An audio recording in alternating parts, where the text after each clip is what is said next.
mardis de l'ESSEC, organisé avec le concours du cabinet d'audit et de conseil Mazars, de OnePoint, architecte de la transformation des entreprises de la modernisation des États, de la compagnie de Falsbourg, constructeur, développeur et promoteur immobilier, et en partenariat avec le journal La Tribune. Au commencement était le fait. Puis, on s'attacha à le tordre et le reprendre, À l'inventer et à l'imaginer, à le déformer le subir, et le révolutionner. Ainsi, en même temps que l'homme, naissait son opinion. Et l'homme se trouva fort dépourvu quand l'hiver de ses idées fut venu. La presse se proposa alors de le guider, tout comme le berger guide ses brebis. Il paraît néanmoins qu'un changement s'opère. Le mouton a grandi, ou bien le berger n'est plus ce qu'il était. Le papier ne plaît plus. les ondes se fatiguent, Les images résistent, mais nous échappent. La révolution Internet a rendu tout accessible, plus vite, plus tôt et plus intéressant. mais pour le meilleur, il est indéniable que l'image a pris l'ascendant sur le papier et que l'immédiat n'est plus une option. Pire encore, On l'accuse de ne pas tenir ses promesses d'impartialité. Avec l'échange fleurissent les doutes, complot il y aurait, la presse est à la solde de dirigeants corrompus, de publicistes véreux. On l'a dit libre, elle redouble de pub. on l'a dit d'opinion, Elle s'efface sur le fait, et quand on perd confiance, elle s'impose renforcée. et l'homme toujours de se questionner, qui suis-je et vers qui me tourner? Qui, pour me donner les éléments qui appuieront mes idées? Il est donc tout naturel de constater ici le tournant auquel vous vous confrontez. Madame Carrard, Monsieur Fotorino, Monsieur Buisine, analysons ensemble vos propositions.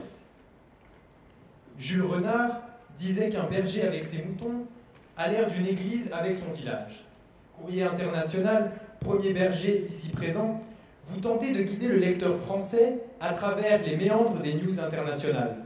Vous êtes son repère unique en matière de contenu étranger depuis 90. Vous traduisez des articles venant de New York ou de Madrid. De Rome ou de Berlin, Vous proposez pour chacun des sujets le pour et le contre. le oui et le non. Sources multipliées, lecteurs apaisés. Ils sont maîtres de leurs opinions et piochent leurs favoris selon leur gré. Claire Carrard, vous passez d'abord par Libération, en tant que rédactrice en chef durant 8 ans. Puis, un passage par Science et Avenir. En arrivant à Courrier international en 2012, groupe Le Monde, vous faites perdurer une ligne qui se veut démocrate-libérale, pro-européenne, signe d'une gauche réformiste, mais pas démagogique au nom de ses valeurs et surtout pragmatique. Mais votre approche technique laisse de côté les lecteurs amateurs, qui s'échappent pour beaucoup vers les nouveaux médias. Cela s'observe chez votre audience. Près de la moitié de vos lecteurs sont CSP+, selon l'ACPR. Et comme il faut bien se nourrir, Vous vendez vos pages aux publicitaires, les images gangrènent bientôt votre journal. alors journal élitiste Charge publicitaire, ou berger inaccessible en décalage avec ses moutons? examinons maintenant notre deuxième invité. Impertinence, Du contenu, intelligence, du lecteur, importance, du papier, indépendance. financière. Bien que petit par la taille, Le 1 est grand par ses idéaux. Vous nous dites, monsieur Fotorino, que vous considérez que la presse écrite, souffrant de ses contenus, n'a pas dit son dernier mot. C'est une question d'offre, vous nous répétez. et la proposition d'offre du 1, c'est de traiter une grande question chaque semaine en croisant les sources. Et oui, plus on est de fous, plus on rit. Quant à vous, monsieur Fotorino, vous êtes d'abord un enfant du monde, que vous rejoignez en 1986. Ensuite, c'est une success story. Grand reporter, puis rédacteur en chef, directeur du journal, puis à la tête du groupe en 2008. On peut dire que le monde vous ouvrit les bras. Vous en êtes néanmoins congédié en 2011. Vous quittez la maison en claquant la porte. Le journalisme s'est perdu dans ses liens avec le capital. Vous croyez en l'indépendance de la presse, l'absence de pub, la foi en votre lecteur. Vous confondez le 1 et c'est un bébé à votre image. Pourtant, on ne peut que souligner un certain manque de mordant dans vos articles et de confrontation de points de vue, pourtant élément essentiel de la compréhension d'un sujet. Plus encore, Ne seriez-vous pas le berger particulier de ceux qui savent vous lire et vous trouver? Le papier c'est bien, mais c'est une tradition que beaucoup peinent à prendre en main. nous voilà enfin face au dernier berger présent ce soir. Une information sans filtre, c'est ce que nous vend Brut depuis 2016. Et ça fonctionne. Des millions de vues, à domicile et à l'international. En bref, le monde vous like. En immersion dans les phénomènes populaires, vous misez sur la proximité avec le peuple. Plébiscité par les Gilets jaunes, vous incarnez l'émergence d'un journalisme anti-journalistique, qui s'intéresse à des thèmes néanmoins bien conformistes. Rémi Buzine, vous apparaissez donc comme le berger grimé en mouton. Sans jamais apparaître à l'écran, vous filmez et donnez la parole à tous, sans jamais émettre d'avis. Être l'antithèse de l'éditorialiste classique, ça paie 30% des vues pour 9% des contenus à votre compte. Pourtant, pour reprendre les mots de Libération, être journaliste, c'est avant tout faire des choix et apporter une distance par rapport aux propos. Alors, information authentique, sans doute, non biaisée, impossible. Défendre une réalité, c'est défendre sa réalité. Le choix scrupuleux des contenus bruts met en évidence une ligne claire. Edoui Plenel, Al Gore, Philippe Martinez, combat écologique, cause féministe, gilets jaunes. Dès lors, le biais est posé. Témoignages sans contradicteurs qui deviennent vérité générale pour votre public. Vos contenus misent sur l'émotion plutôt que sur la raison, afin de capter un public de millennials sensible aux causes progressistes. Vous surfez sur la vague sentimentaliste actuelle et tirez profit des courts formats. Mais est-ce bénéfique à la qualité de l'information ? Nous voulons maintenant vous laisser tous trois nous proposer une réponse à ces grandes questions qui nous animent. Vous, qui avez des yeux sur tout, et des connaissances sur beaucoup, il est temps que nous saisissions le fond de votre projet. Quel regard dois-je porter sur le monde ? Et qui pour m'appuyer ? Mais surtout, du publicitaire, du journaliste ou du lecteur. Entre soucis économiques, quête de l'abonné et fiabilité des informations, qui est le berger et qui est le mouton ? Car comme disait Jean-Bertrand Pontalis, vouloir se démarquer du troupeau, n'est-ce pas encore subir la marque du berger ? Les mardis vous souhaitent un très bon débat.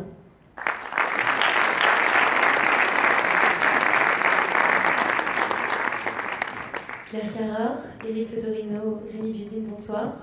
Tout d'abord, merci d'avoir accepté notre invitation. Avant de débuter, vous avez un droit de réponse à l'égard de la présentation qui vient d'être faite de vous par Mathilde et Thomas. Est-ce que vous avez un commentaire à faire ? Très très long, moi je trouve que c'est très bien d'exercer l'esprit critique.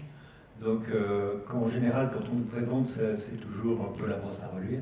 Donc c'est bien que ça commence de façon un petit peu comme ça, mordante, justement. Je suis d'accord, je conteste un tout petit peu l'aspect élitiste du courrier international, mais j'imagine que dans le débat, on aura l'occasion d'en parler. La même chose, je trouve très bien cette introduction. Après, il y a plusieurs points dont on pourra évoquer, développer. Je pense que c'est justement le thème de ce débat aujourd'hui, mais c'est une belle introduction. Oui, effectivement, on va avoir l'occasion de revenir sur un certain nombre de points qui ont été mentionnés dans la présentation. Pour commencer cet échange, on aimerait faire plus ample connaissance avec vous et également que vous fassiez plus ample connaissance, parce que vous nous avez révélé juste avant le débat que vous ne vous connaissiez pas tant que ça. Donc la question est simple, quelle perception avez-vous, chacun, des médias représentés par vos confrères autour de la table ? Alors, vous me regardez, donc je vais essayer de répondre. Courrier, c'est un vieux compagnonnage, puisque j'ai dirigé le groupe Le Monde, dans lequel il y avait Télérama, La Vie, et puis bien sûr Courrier International. Donc Courrier, pour moi, c'est vraiment une ouverture sur le monde, avec précisément des textes d'abord qu'on n'a pas l'habitude de lire, qu'on n'a pas tellement l'occasion de lire, la capacité de Courrier de faire des dossiers dont chaque numéro, c'est de rassembler justement un thème qui parcourt, comme c'est le cas en ce moment avec les mouvements de colère qui se manifestent dans l'ensemble du monde, quand même une grande partie du monde. Donc de donner accès à ce savoir que le lecteur français n'a pas a priori, ça a été l'idée première de Courrier. Je pense que c'est une promesse qui est tenue. Et je pense que il a vraiment comblé quelque chose dans le paysage, je pense, des médias.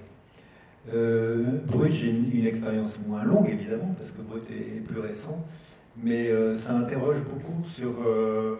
on se dit, tiens, mais comment ils ont trouvé ça, comment ils ont eu ce témoignage, parce que j'entendais la critique qui était faite tout à l'heure, effectivement, on ne voit pas qui filme, on voit celui qui est filmé, ce qu'il dit.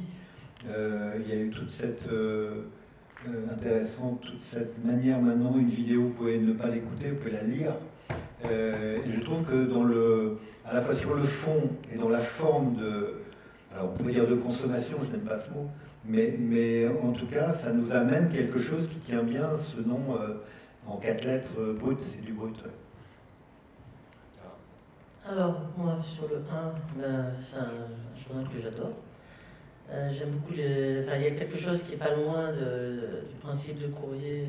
Eric parlait de la construction des dossiers, la confrontation des points de vue. Je trouve que dans le 1, il y a absolument ça. Chaque semaine, aborder une thématique avec des infographies, des cas, des points de vue. Je trouve que c'est quelque chose qu'il fallait faire et qui pour moi est nécessaire dans le paysage de la presse actuelle.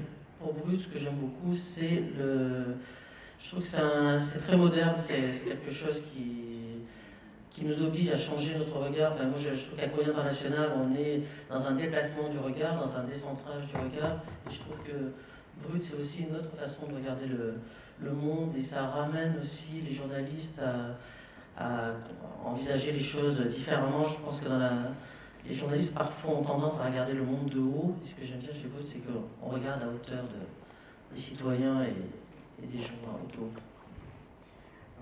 D'un point de vue général, pour les deux médias, je dirais ce qui est intéressant, c'est justement cette ouverture sur le monde, le fait d'aller sur des sujets très variés, qui vont nous amener aux 4 coins de la planète, et puis qui vont aussi nous amener de la réflexion, de par des points de vue, des idées, des opinions. C'est ça que je trouve intéressant de part et d'autre. Voilà. Merci pour vos avis. Ce soir, au Mardi de l'ESSEC, on aimerait essayer de répondre à une question aussi vieille que la presse et qui finalement se pose aussi bien au Courrier International qui fêtera son 30e anniversaire qu'aux nouvelles générations de médias comme Brut, Le 1 et ses spin-offs, Zadig et America. La question est la suivante, c'est comment produire du contenu de qualité en générant des bénéfices et cela en toute indépendance. Donc, premier sujet auquel on va s'attaquer, c'est celui du modèle économique, qui est quelque chose qui est très mis en avant par les nouveaux médias, mais qui est évidemment quelque chose d'important pour Courrier International également. Le modèle historique de la presse, on en a parlé rapidement, c'est celui de la publicité. Est-ce que vous pourriez expliciter à l'audience qui est là ce soir le modèle économique que vous avez au sein de chacun des médias, comment vous gagnez de l'argent pour produire en fait du contenu? Changer l'ordre. Mais bon, d'abord quand même, je vous corrigerai sur une chose, c'est quand on dit que le modèle économique c'est la publicité, non. Le modèle économique c'est d'avoir des lecteurs. Alors, si on regarde la presse écrite telle qu'elle est aujourd'hui, donc en 2019, elle est finalement, j'allais dire, la queue de comète d'un modèle qui a commencé à exister au milieu du 19e siècle, avec Émile de Girardin, qui a créé la presse. Et il a créé la presse, qui était un quotidien très accessible en termes de prix, parce qu'il est en effet le premier à avoir fait entrer dans son modèle économique ce qu'on appelait à l'époque la réclame. La réclame qui est devenue ensuite la publicité. La réclame, ça voulait dire quoi? Ça voulait dire qu'on vend son journal 2 fois. On le vend une fois à ses lecteurs et on le vend une fois à ses annonceurs. Quand on était dans un système sans réclame, le coût unitaire d'un journal était très élevé. C'est pour ça que la presse, des journaux quotidiens du soir, étaient vendus dans les salons, dans les fumoirs, après le marché. Donc c'était des gens qui étaient assez aisés, qui avaient accès à la presse. Avec Émile Girardin et justement cette presse quotidienne, on arrive à abaisser le coût de vente, le prix de vente d'un journal, parce qu'on ouvre un deuxième marché qui est en effet la publicité. Si par exemple un exemplaire du Monde qui coûte 2,80 €, vous le vendiez sans publicité, vous le payeriez 28 €. C'est ça. Donc la pub, Hubert Beuve-Méry, fondateur du Monde, disait la bienfaisante publicité. Donc si vous voulez, ce modèle a été doublement attaqué, surtout je dirais depuis la fin des années 70, double choc pétrolier, augmentation des prix du papier, tous les coûts de production, etc. Un univers qui se modernise assez peu parce que très syndicalisé avec ce qu'on appelle les syndicats du livre, les camarades, comme on dit. Et puis, donc cette période de crise, c'est baisse des diffusions, baisse du lectorat, baisse des revenus publicitaires. Et par-dessus le marché, les années 2000, le choc numérique, qui fait qu'on met en gratuit ce qu'on met ailleurs en payant. Voilà, donc l'évolution des modèles, ça a été ça. Et en un mot, pour ce qui nous concerne, nous, le 1, Zadig, America, c'est effectivement des structures petites, avec assez peu de salariés. Définir le modèle, c'est d'abord le modèle économique qui passe d'abord par un modèle éditorial. C'est-à-dire que vous ne pouvez pas vous dire je veux faire un journal parce qu'on veut gagner de l'argent. Vous devez faire un journal pour quelqu'un. Et le quelqu'un est toujours un lecteur, un spectateur, un auditeur, mais il y a quelqu'un en face. Et souvent d'ailleurs, je pense que les médias oublient que leur finalité, c'est d'aller chercher un public. Et ce public, vous avez 1000 manières de l'attraper. Ça peut être très racoleur, ça peut être très spectaculaire, ça peut être ce qu'on appelle maintenant ce mot terrible du putaclic, mais ça peut être aussi, vous pouvez espérer que vous pouvez aller chercher, capter les lecteurs par leur intelligence, par leur curiosité, par leur envie de ralentir, etc. Et donc nous, ce qu'on a voulu, avec le 1 il y a maintenant presque 6 ans, et puis d'autres publications, ça a été de s'adresser effectivement à l'intelligence et à la sensibilité des lecteurs, en considérant que le modèle économique devait pouvoir fonctionner si on avait, et là il ne faut plus parler d'acteurs, de lecteurs, il faut parler d'acheteurs, si on avait un minimum d'acheteurs qui était de l'ordre de 30 000. Je me souviens de Jean-Louis Servan-Schreiber il y a très longtemps qui disait on trouve toujours 30 000 personnes pour acheter un journal intelligent. Bon, ce théorème c'est en général assez bien démontré. Donc notre modèle, puisque nous avons zéro publicité, c'est en effet d'être assez attractif, d'avoir une promesse de lecture claire, j'y reviendrai sur qu'est-ce que c'est qu'une promesse de lecture, pour qu'un public suffisamment nombreux puisse adhérer et donc faire vivre un journal sans autre apport que lui. Alors, moi je suis à Courrier International depuis 7 ans, le journal existe depuis 30 ans. Donc, contrairement à Eric, je n'ai pas participé à la création du journal, donc, ni à son modèle économique. Quand je suis arrivé, et aujourd'hui encore, Courrier a de la publicité, mais pour moi, ça n'empêche pas la qualité éditoriale. De toute façon, c'est pas ce que tu disais. Cela dit, la vérité, ce qui a changé dans notre modèle, c'est qu'avant, la publicité représentait peut-être 30 à 40% du chiffre d'affaires du journal, et maintenant, avec l'effondrement notamment des ventes sur le print, ça représente peut-être 10 à 15%. Donc la publicité n'est plus le moteur, mais elle est quand même, c'est pas quelque chose dont on peut se passer. Nous, les choses auxquelles on réfléchit depuis 4-5 ans principalement, c'est comment réussir le virage numérique, où là, il n'y a pas de garantie de revenus publicitaires. En tout cas, nous, on n'a pas encore ça. En revanche, on a la façon de renforcer nos recettes, c'était de diversifier, de réduire la dépendance vis-à-vis du print, donc, et d'augmenter la zone abonnée sur le site. Donc on a aujourd'hui 35 000 abonnés sur le site, ce qui est considérable. On est très fort dans la presse magazine, parce que ça fait 4-5 ans qu'on a clairement identifié une zone abonnée. Donc on n'a pas fait comme Mediapart, Pure Player, on n'a pas créé au début, enfin, les abonnements print et web sont liés, mais on peut s'abonner à Courrier ou sur le print, ou sur le print et sur le web, ou que sur le web. Donc il y a tout un tas de formules abonnées. Nous, notre modèle économique, c'est l'abonnement principalement, donc c'est la fidélisation des lecteurs. Et la dernière chose qu'on introduit aujourd'hui, c'est la diversification avec, on a en marge de Courrier une agence qui organise de l'événementiel comme beaucoup de journaux, des forums, on participe à tout un tas d'événements qui font qu'on a une rentrée d'argent, et ce qui fait que dans l'équilibre, dans le résultat d'exploitation, alors qu'avant tout dépendait à 90%, le résultat d'exploitation dépendait des ventes du print, maintenant on équilibre, on a fait un tiers, le résultat d'exploitation est lié pour un tiers des recettes du web, de la diversification et du print.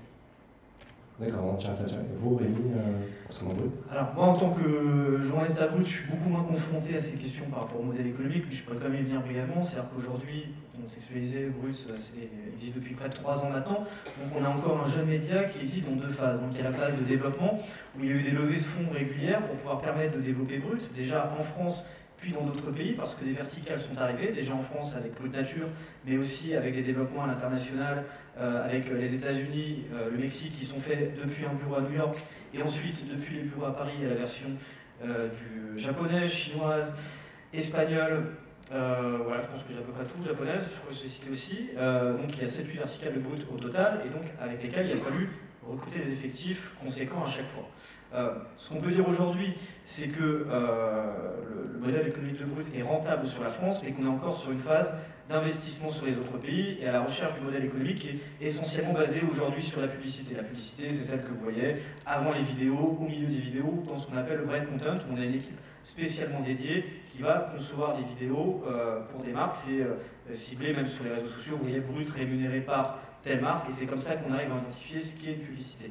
Donc aujourd'hui, c'est le modèle économique de Brut, c'est-à-dire la publicité, donc en modèle de rentabilité à long terme, et ce qui est actuellement, c'est des levées de fonds régulières pour pouvoir nous permettre de nous développer, de travailler aussi, parce que moi je me souviens de l'époque de Brut, on n'était que 7 ou 8, peut-être même une dizaine au total, et où on n'avait pas encore même les moyens de pouvoir faire des déplacements, pour pouvoir aller faire du reportage, etc. Parce qu'il faut ne pas oublier quelque chose quand on parle de modèle économique, parce qu'on parle parfois de sommes qui peuvent être importantes comme celles que vous voyez à l'écran, mais ça se relativise très rapidement dans le sens où produire de l'information, ça demande des équipes, des monteurs, d'aller sur le terrain, des déplacements.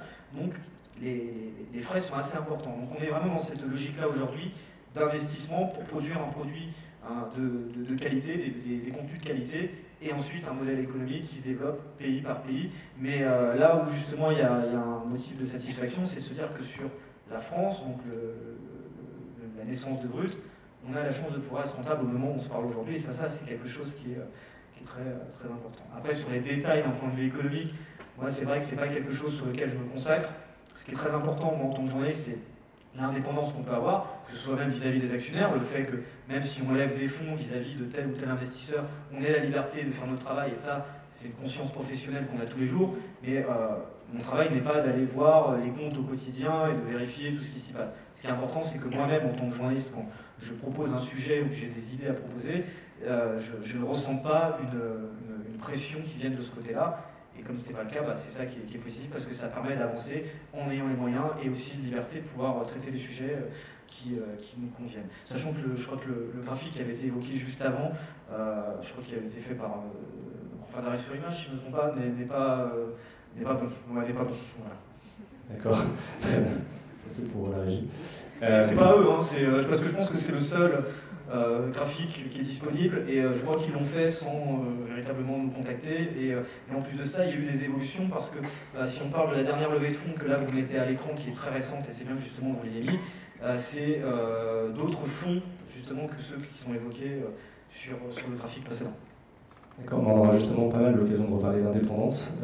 Claire Carrard, vous avez mentionné un sujet qui est la crise du print. Et pendant très longtemps, c'est encore plus ou moins le cas, on a entendu parler de la crise de la presse et la crise des médias traditionnels. On a l'impression qu'il y a des échos un peu contradictoires avec, côté nouveaux médias, des médias qui réussissent bien comme le 1 ou Brut, et des nouveaux médias qui n'ont pas réussi à trouver leur modèle. C'est le cas par exemple dans la presse écrite de Vraiment, de Hebdo. Dans l'audiovisuel, on a Molotov, qui est une application qui permet de regarder la télévision, qui a des difficultés à se financer. Côté médias plus traditionnels, idem.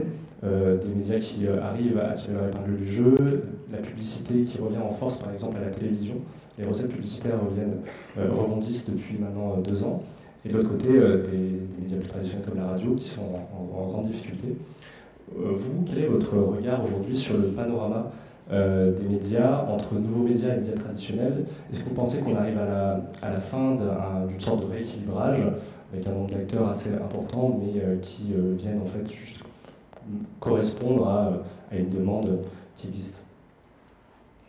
Claire Carrard, peut-être pour à la fin d'un rééquilibrage, je ne sais pas si on est au bout de. C'est difficile, c'est pas difficile. Je pense pas que le print va mourir, par exemple. Je pense qu'il y a des titres qui vont se maintenir, mais autant des expériences comme le 1, des expériences nouvelles qui sont ciblées, particulières sur des, à mon avis, vont perdurer. Autant Courrier International, qui est une marque aussi, une niche, on est un produit spécifique. Je pense qu'on n'est pas voué à disparaître, enfin j'espère pas, ni sur le print, ni sur le web dans un temps trop court. Autant je peux être plus inquiète sur des hebdos plus généralistes, des quotidiens plus généralistes. Je ne suis pas sûre qu'à la fin il y aura de la place pour tout le monde. Et il y a des journaux quand même qui sont en très grande difficulté. Libération est en grande difficulté, même s'ils ont un groupe solide derrière. Donc après c'est peut-être ça qui va changer la donne. mais il y a quelques années, enfin, les ventes sur le papier s'effondrent, c'est un fait avéré partout. Et le problème qui se pose à tous les titres de presse aujourd'hui, à tous les titres classiques et qui ont des rédactions importantes, c'est comment on réussit à, d'un côté, gérer l'érosion des ventes papier et basculer des équipes à la fois en ressources sur le numérique, puisqu'on sent que c'est là qu'il y a des possibilités de développement. Mais pour l'instant, ce sont des possibilités qui rapportent assez peu. À part ce que je disais tout à l'heure, nous, le choix qu'on a fait, qui semble payant pour le moment, c'est sur la zone, le numérique, privilégier le développement de zones abonnées. Mais le numérique gratuit avec un journal, adossé à un journal généraliste, je pense que c'est compliqué comme équation. Comment vous avez fait justement ce basculement chez Courrier International du print pur à un modèle un peu... Alors le site de Courrier existait il y a très longtemps, déjà Courrier était assez pionnier là-dessus, mais au début il n'y avait pas vraiment de politique, d'articulation entre le site et le print, c'est-à-dire qu'il était reproduit sur le site des articles un peu différents, il n'y avait pas vraiment de politique. Depuis 4-5 ans, ce qu'on a décidé, c'est donc de créer une zone abonnée extrêmement claire. Donc tous les contenus du print basculent sur le site, mais sont en accès payant. Toutes les traductions, parce qu'on est un journal de traduction, sont en accès payant. Et maintenant, toutes les revues de presse à forte valeur ajoutée aussi. Ce qui fait que pour accéder à des contenus, je dirais il y a 40% des contenus qui sont des petites brèves ou 30% pour que les gens viennent sur le site, mais tout ce qui est plus long, plus en profondeur, là il faut être abonné pour aller accéder au site. Est-ce que vous avez, les Photorino et Musine, un point de vue sur l'éventuel rééquilibrage, même si Claire ne partage pas forcément ce point de vue? Oui, je ne pense pas qu'on assiste vraiment à un rééquilibrage. Je pense qu'il y a un modèle ancien qui est en train de disparaître. Simplement, c'est pas parce qu'il va disparaître qu'il va disparaître demain matin. Mais je pense qu'il est orchestré aussi beaucoup, à la fois par les consommateurs, par les usages, où on voit bien que le papier décline beaucoup, par le fait que toutes les machines, donc il y a aussi une poussée technologique qui fait que toutes les machines qu'on a dans nos poches ou dans nos serviettes sont quand même des machines qui poussent à une accélération telle qu'aujourd'hui, je pense que les médias classiques quotidiens ont perdu la bataille du temps réel. Ce temps réel, il est maintenant complètement pris en charge par les médias qui sont immédiats. Et donc ça remet en question, je pense, toute la chaîne d'une presse, je me souviens de ce dessin effectivement de Plantu, toute une presse qui effectivement c'était, dans le mot journaliste, il y a le mot jour, c'est ce qu'on fait chaque jour. Mais il y a une telle accélération aujourd'hui que même l'idée même d'un quotidien est remise en cause, un quotidien en papier. Donc si vous voulez, pour moi, ce qui se passe, c'est que, et là où on est un peu dans ce qu'on appelle la théorie du trapèze, on lâche un trapèze, on n'a pas attrapé encore celui d'après, donc le risque c'est de tomber entre les deux, s'il n'y a pas de filet pour vous rattraper, vous écraser. C'est que le modèle qu'on nous vend depuis 20 ans maintenant, quasiment, depuis la bulle Internet depuis les années 2000, c'est de dire oui, mais tout ça va migrer sur le numérique. Certes, mais je pense que dès lors qu'on a introduit la dimension de la gratuité, on a à la fois accéléré la fin du modèle papier, parce que vous ne pouvez pas être durablement à vendre du papier et des contenus que vous retrouviez souvent gratuitement sur les écrans, même si aujourd'hui, en effet, comme l'a dit Claire, il y a des zones payantes, on a mis des paywalls, on a mis des zones abonnées, etc. Mais quand même, la culture de la gratuité s'est imposée.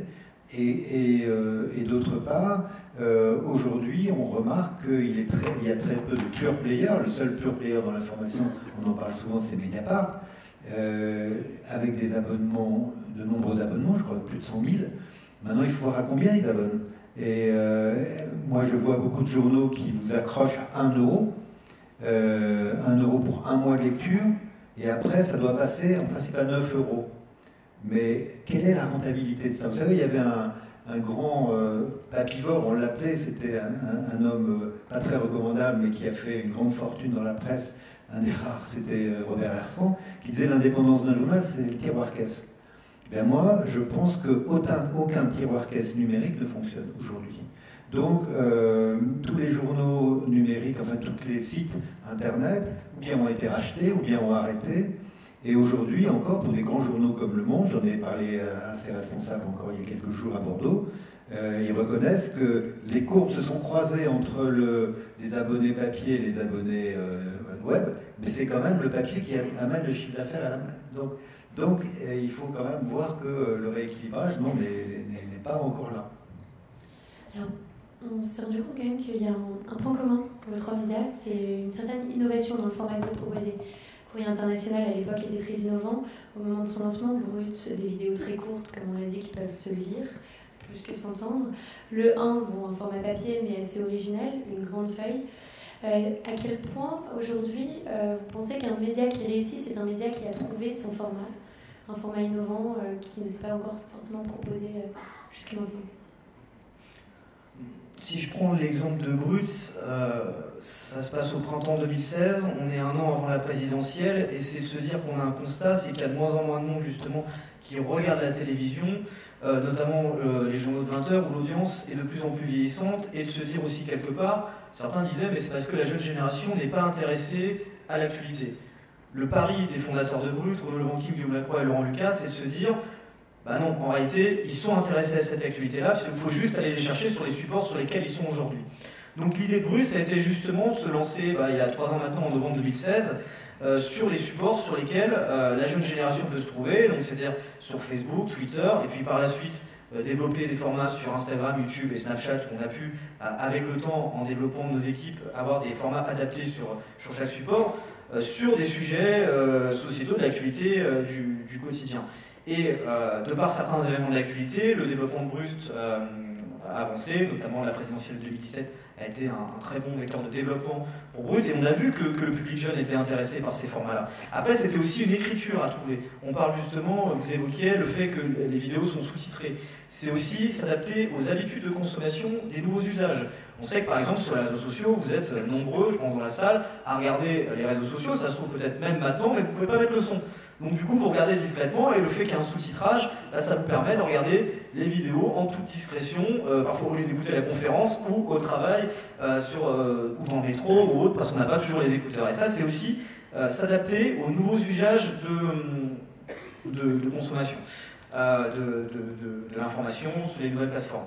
Après, sur le développement, c'est vrai que nous, quand Brut s'est lancé, c'est vrai que c'était un grand pari de se dire est-ce qu'au bout de 6 mois, 1 an, on ne va pas tous se retrouver à Pôle emploi? Parce que c'est vrai qu'on était sur un modèle économique incertain, naissant, où justement on voit que sur le digital, c'est pas forcément évident de transformer public qui vous suit en monétisation et gagner de l'argent derrière. Donc les premiers mois, ils ont été surtout concentrés sur l'idée de trouver notre public, c'est-à-dire investir de l'argent pour les contenus, qu'on puisse trouver notre audience, pour que le Brut se développe, devienne intéressant, et puis ensuite, dans un second temps, voir pour justement que le modèle de Brut puisse être rentable, parce que c'est aussi ça l'idée, au bout d'un moment, il faut que l'entreprise tourne comme toute entreprise de presse ou autre.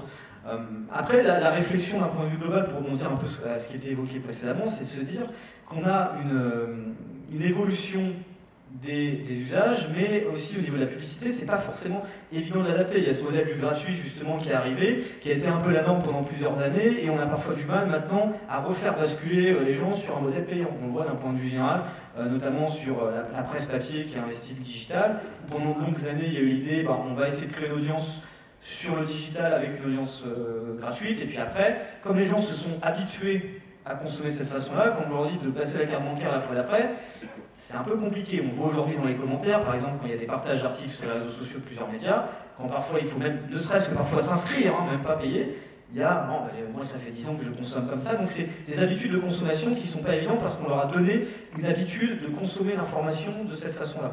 Donc j'élargissais un peu le propos aussi en dehors de Brut, c'est de dire que On est à une époque où les choses vont très vite, où on doit en tant que journaliste se concentrer sur l'éditorial, ce qui est je pense le plus important, mais le côté économique, il n'est pas toujours évident à développer, et puis on est dans une période où on a, si on élargit le propos aussi, la défiance envers les médias qui est liée au fait que tel média est relié à tel actionnaire, mais d'un autre côté, quand on dit aux gens, s'il n'y a pas d'actionnaire, il faut que c'est vous qui payez, en général, le compte n'y est pas. Je veux dire, aujourd'hui, le modèle payant, il y a quelques médias qui y arrivent, notamment je parle du digital, je me concentre sur cette partie-là, et c'est compliqué de réussir à développer cette audience et à faire que le modèle puisse être rentable en se détachant d'actionnaires ou autres. Donc ça, c'est des choses qui sont compliquées et qui a un constat global qui fait qu'on doit toujours être en permanence à réfléchir sur l'éditorial, le développement de nouveaux formats. C'est ce qu'on essaie de faire avec Brut et la chance qu'on a avec le digital, c'est qu'on peut tout le temps réfléchir à de nouvelles idées, à de nouveaux formats. Je pense que dans les prochains mois, dans les prochaines années, on va aussi essayer de se développer sur de nouvelles plateformes. Mais en parallèle de ça, c'est la réflexion du modèle économique qui n'est pas évidente. Enfin, c'est un vrai casse-tête, je pense, pour toutes et tous, et où on voit un paysage médiatique global, où beaucoup des médias que vous regardez au quotidien, et on pourrait même parler de chaînes d'information continue, qui, en fin d'année, ont des exercices budgétaires catastrophiques, ou avec des pertes, parfois je crois que c'est mieux, c'est 8 millions d'euros, LC je crois qu'on est autour de 40 millions d'euros, je fais que j'ai à peu près de tête, mais ça montre justement le fait, la difficulté, même quels que soient les supports, d'avoir des modèles qui soient rentables. Et alors là justement, on a trouvé un chiffre, 41%. Alors ce chiffre a été sorti d'une étude d'un institut spécialisé dans la mesure des performances sur les réseaux sociaux qui s'appelle Socialbac, qui a mené une étude l'an dernier sur Brut justement. Et donc 41%, ça représente une baisse. La baisse de l'engagement individuel auprès des internautes. Alors comment est-ce qu'ils définissent l'engagement individuel ?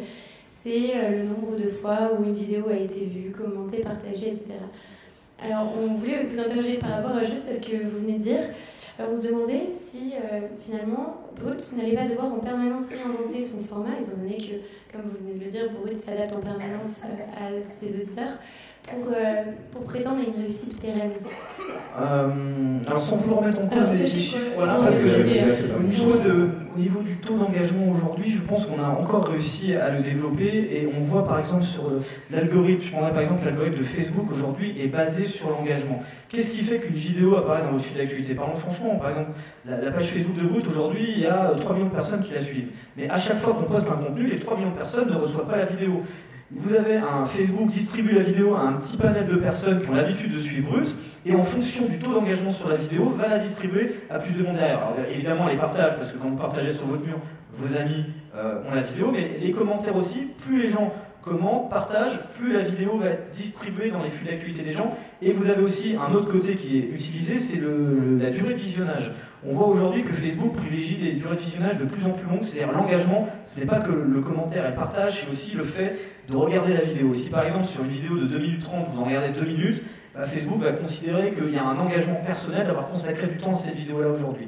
Et on essaie en tout cas à Brut, et je pense que ça progresse même de mois en mois pour un média qui, il faut le rappeler, n'a que 3 ans, d'être un vecteur de conversation. C'est-à-dire que les sujets qu'on aborde au quotidien, que ce soit des sujets sociétaux, politiques, ou les mouvements sociaux ou autres, avec l'idée justement de créer des conversations. On est sur quelque chose qui est plutôt factuel, où on donne des clés à chacun pour comprendre l'événement d'actualité qu'on couvre, et puis des témoignages aussi qui peuvent être des témoignages forts aussi sur tel ou tel sujet qui vont susciter derrière le commentaire. Alors on parlait, il y a l'émotion en effet, mais pas que, c'est aussi l'idée des convictions personnelles, de est-ce qu'on est d'accord, pas d'accord, et après les gens discutent les uns les autres, et c'est aussi la chance d'être un média social, c'est d'engager la communauté qui nous suit.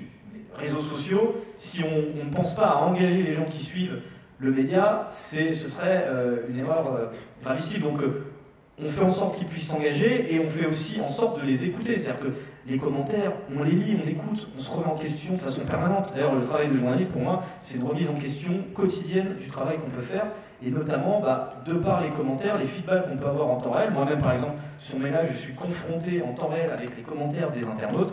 C'est d'essayer justement d'y répondre et de prendre en compte leurs critiques qui sont très souvent très intéressantes. Justement, quand vous dites on cherche à les engager, c'est une question qui va peut-être plus s'adresser à vous et à Claire Cara, qui est des médias digitaux. vous avez une sorte de dépendance vis-à-vis de ces plateformes de diffusion, d'une certaine manière. Quelle posture vous adoptez vis-à-vis de ces plateformes type Facebook ou des agrégateurs tout simplement des agrégateurs de presse qui conditionnent d'une certaine manière la diffusion de vos titres et qui ont la main sur l'algorithme et donc sur le contenu que vous pouvez produire auprès de votre audience? Sur Facebook, les gens debout contre, non. On en dépend, oui forcément, mais on en dépend moins qu'avant. On a plusieurs façons d'accéder aussi. Bon, on a 1 million de personnes qui nous suivent sur Facebook, donc c'est un vecteur de trafic majeur, ça doit être 40% du trafic quand même. C'est pas rien, mais il me semble qu'avant on était à 65%. Avec le changement d'algorithme, on a baissé, mais en même temps ça nous a permis de varier les sources de trafic, ce qui est pas si mal en fait. On a du trafic qui vient en direct, et sinon, ben oui, on dépend aussi d'Apple News. De temps en temps, dès qu'un article passe dans Apple News, boum, les scores explosent. Et voilà, mais quelle politique on n'a pas tellement de moyens, à part les discussions qui sont en cours aujourd'hui en termes de... tous les éditeurs français qui s'interrogent sur à chaque fois les changements de référencement. Google qui est en train d'imposer des nouvelles règles.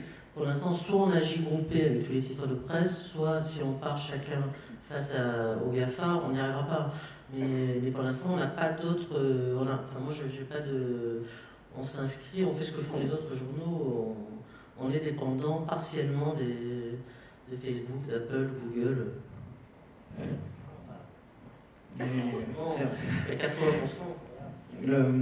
Et pour compléter au niveau des algorithmes Facebook, c'est vrai que par exemple pour des médias qui postent des liens sur leur page Facebook, c'est vrai qu'on voit que les taux d'engagement ont diminué, que la visibilité est moins importante et qu'au contraire ils ont parfois augmenté le reach, donc la visibilité des publications sur la vidéo. C'est vrai qu'aujourd'hui on voit que la vidéo c'est un enjeu majeur par exemple chez Facebook de mettre en avant leur plateforme de vidéo pour concurrencer aussi d'autres concurrents.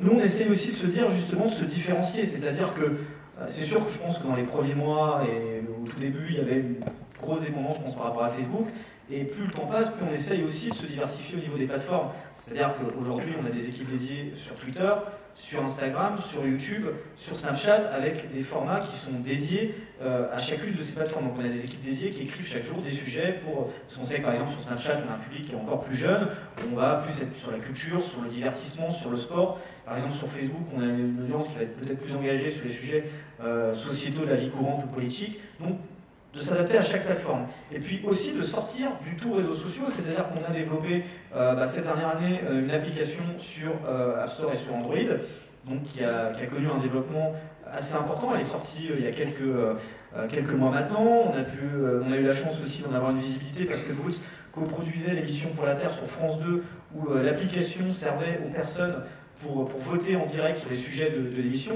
Donc on est vraiment aussi dans une idée de développer nos propres supports, nos applications, notre site internet, c'est-à-dire qu'on a aussi créé un site internet, donc notre propre propriété. Et puis, bien évidemment, il y a une réflexion quotidienne pour l'avenir de se développer sur de nouveaux formats. Je sais qu'il y a des choses qui essaient de se préparer et pour qu'on se diversifie, qu'on soit aussi sur d'autres plateformes. Et puis il faut aussi savoir que Brut sort aussi, parce qu'on fait parfois souvent la comparaison entre nouveaux médias et la télévision. Il faut savoir que par exemple les contenus de Brut sont diffusés chaque jour sur le canal 27 de la TNT, France Info et sur le site internet de France Info. C'est aussi une source de revenus et c'est aussi une source de visibilité supplémentaire de nos contenus. Chose à laquelle j'ajouterais sur l'indépendance qui est peut-être importante, c'est qu'il y a ce partenariat avec France Télévisions qui d'un point de vue commercial et visibilité de nos contenus sur la chaîne, mais ils n'ont pas une gestion éditoriale. C'est-à-dire que France Info ne dit pas faites un sujet sur ça ou ne faites pas sur ça. Tous les contenus créés par Brut sont faits en interne avec le rédacteur en chef et les journalistes qui chaque jour discutent dans une conférence de rédaction de ce qu'on va aborder ou pas. Non, juste une précision, c'est que nous aussi on développe des applis sur Android, sur Apple, on a une appli chez Emilibris. On développe, il y a 30% des lecteurs qui viennent directement par le site. L'idée, c'est de se diversifier sans arrêt. Ce qui est compliqué pour les médias, pour un média qui n'est pas spécialisé, par exemple comme Brut, un média plus généraliste comme nous, c'est qu'on est des petites structures et qu'il y a une sorte de course à la diversification qui nous engage dans des projets dont on ne sait pas si dans 3 ans ils seront encore viables. Par exemple, je pense à Snapchat, nous on n'est pas allé là-dessus parce que On est quand même une petite équipe sur le site, on a une dizaine de personnes, même si toute la rédaction est du média. Avant d'engager un projet de développement sur Snapchat, il faut 1 an, 2 ans, enfin 6 mois de réflexion. Et une fois que le projet a démarré, en général, la technologie est déjà périmée. Donc c'est toute la difficulté à laquelle on est confronté sur tous les projets actuellement. Chaque fois qu'on veut développer un nouveau format, le temps qu'on le mette au point, il faut déjà passer à autre chose. Donc c'est compliqué de trouver un équilibre. En effet, c'est pas évident, il faut toujours, en fait, c'est une curiosité permanente. C'est-à-dire que tous les jours, on doit avoir un peu les nouveaux usages, les nouveaux outils, les nouvelles plateformes. Je les ai cités toutes, par exemple, il y a une application, je pense que certains d'entre vous l'ont téléchargée il y a pas longtemps, qui s'appelle TikTok, qui est un format de courte vidéo et qui est celui qui se développe le plus ces derniers mois. Bah, pareil, je veux dire, au niveau brut, il n'y a pas longtemps, on a quelqu'un qui est arrivé pour cette plateforme-là, parce qu'il faut aussi que justement on soit présent sur les plateformes qui représenteront l'avenir demain. Je veux dire, qui aujourd'hui est capable de dire quel sera le paysage des réseaux sociaux dans 10 ans? Est-ce que Facebook sera encore le leader? Est-ce qu'on sera tous sur Facebook, Twitter, Instagram? Ou est-ce que d'autres concurrents, d'autres plateformes auront pris le pas sur tout ça? Impossible de savoir. Enfin, je veux dire, ça, c'est pour ça qu'il faut toujours être très vigilant à toutes les nouveautés qu'il peut y avoir. Et c'est une des réflexions qu'on a énormément sur Brut avec toute l'équipe au quotidien, c'est de se dire quelles sont les plateformes de demain, quels sont les nouveaux usages. Et c'est aussi pour ça que les retours des personnes qui nous suivent sont très précieux, parce que c'est là qu'on arrive à voir un peu les influences, les tendances de ce qui peut être intéressant comme nouveau format à utiliser demain, sans forcément renier les autres. C'est pas parce qu'on arrive sur TikTok par exemple qu'on va pas développer des formats plus longs, du documentaire ou autre chose, et ça complète, je pense, une palette complète de réseaux qui sont présents aujourd'hui. Après, c'est vrai qu'aujourd'hui, sur Brut, on est obligé d'avoir cette réflexion beaucoup plus intense, parce qu'on n'est pas présent à 100% dessus. Notre plateforme est à 100% sur les réseaux sociaux, enfin moi maintenant avec les applications et le site, mais l'idée c'est que c'est quand même 100% digital à la base. Et vous, Eric Fodorino, est-ce que c'est pour cette raison, pour vous affranchir de ces réseaux sociaux, de ces plateformes et des évolutions qu'elles entraînent et qu'on vient d'aborder, que vous avez décidé de lancer le 1 en version papier, via du crowdfunding, sans aucun aspect On n'a pas digital? été lancé avec du crowdfunding, c'est Zadig, plus tard un trimestriel, mais le 1 non. Disons que j'ai en tête la question que vous posiez avant, c'est-à-dire est-ce qu'il fallait des formes différentes pour réussir à imposer des nouveaux modèles, en tout cas des nouvelles propositions. Et à partir du moment où notre conviction, notre intuition, c'était que d'une part que le papier n'avait pas dit son dernier mot, parce que il n'y a pas, je pense, le support n'est pas en soi quelque chose qui est déterminant. Vous pouvez avoir des choses complètement creuses sur le papier, des choses très intelligentes sur le numérique, et vice-versa. Donc il n'y a pas en soi un déterminisme du support. Mais moi je considérais que le papier, comme il y avait cette espèce d'analyse un peu paresseuse de dire le papier c'est fini puisque le numérique est là, nous on avait envie d'explorer une refonte de contenu, d'offres éditoriales proprement dites. Et donc en faisant quoi? En réindividualisant un thème chaque semaine. Et ce thème, en le faisant examiner et commenter, à la fois analyser, à la fois par le regard sensible des écrivains, des poètes, des artistes, des chercheurs, des dessinateurs, des photographes, et puis le regard savant des chercheurs, des spécialistes dans différents domaines, et que c'était cette agrégation de savoir sensible et savant qui donnait le 1, cette unité du savoir.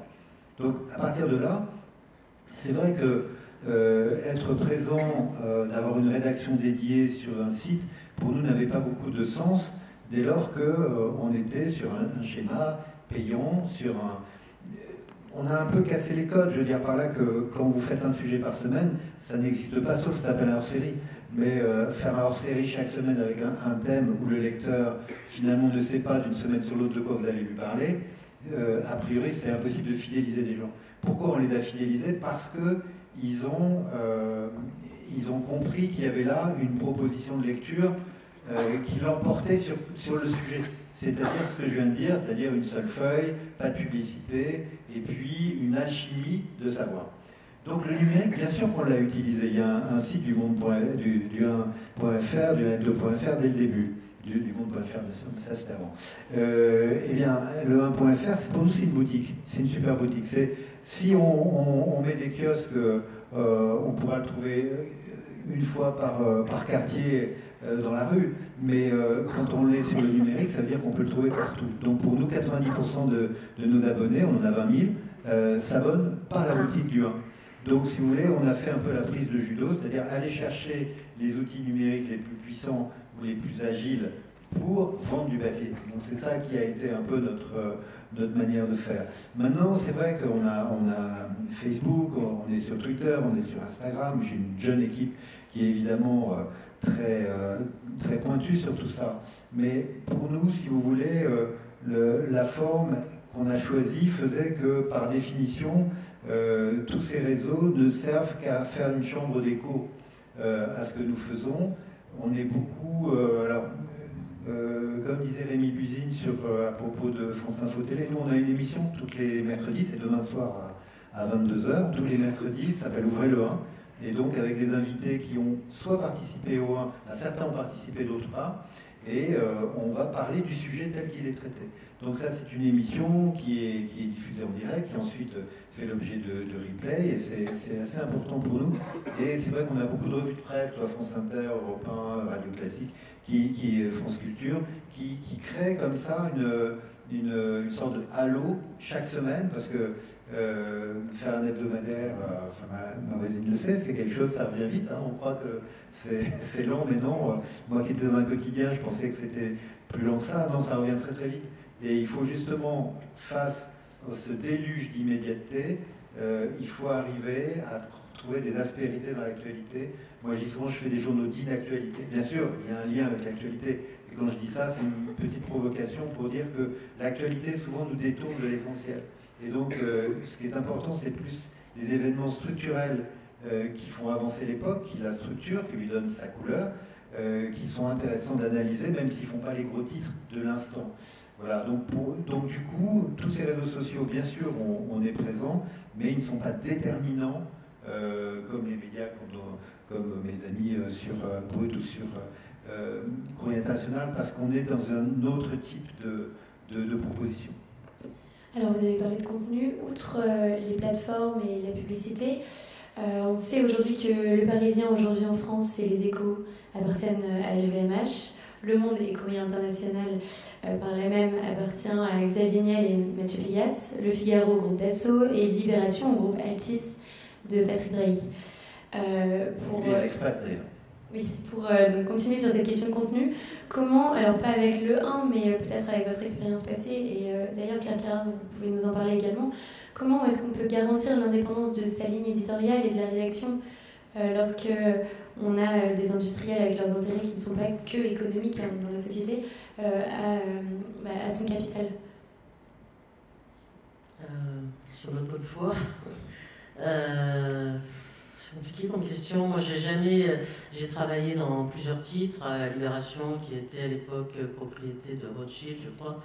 J'ai travaillé à Sciences et Avenir, qui était propriété de Perdriel. J'ai travaillé, maintenant je travaille à Courrier International, qui est donc la propriété de Xavier Niel et Mathieu Pigasse.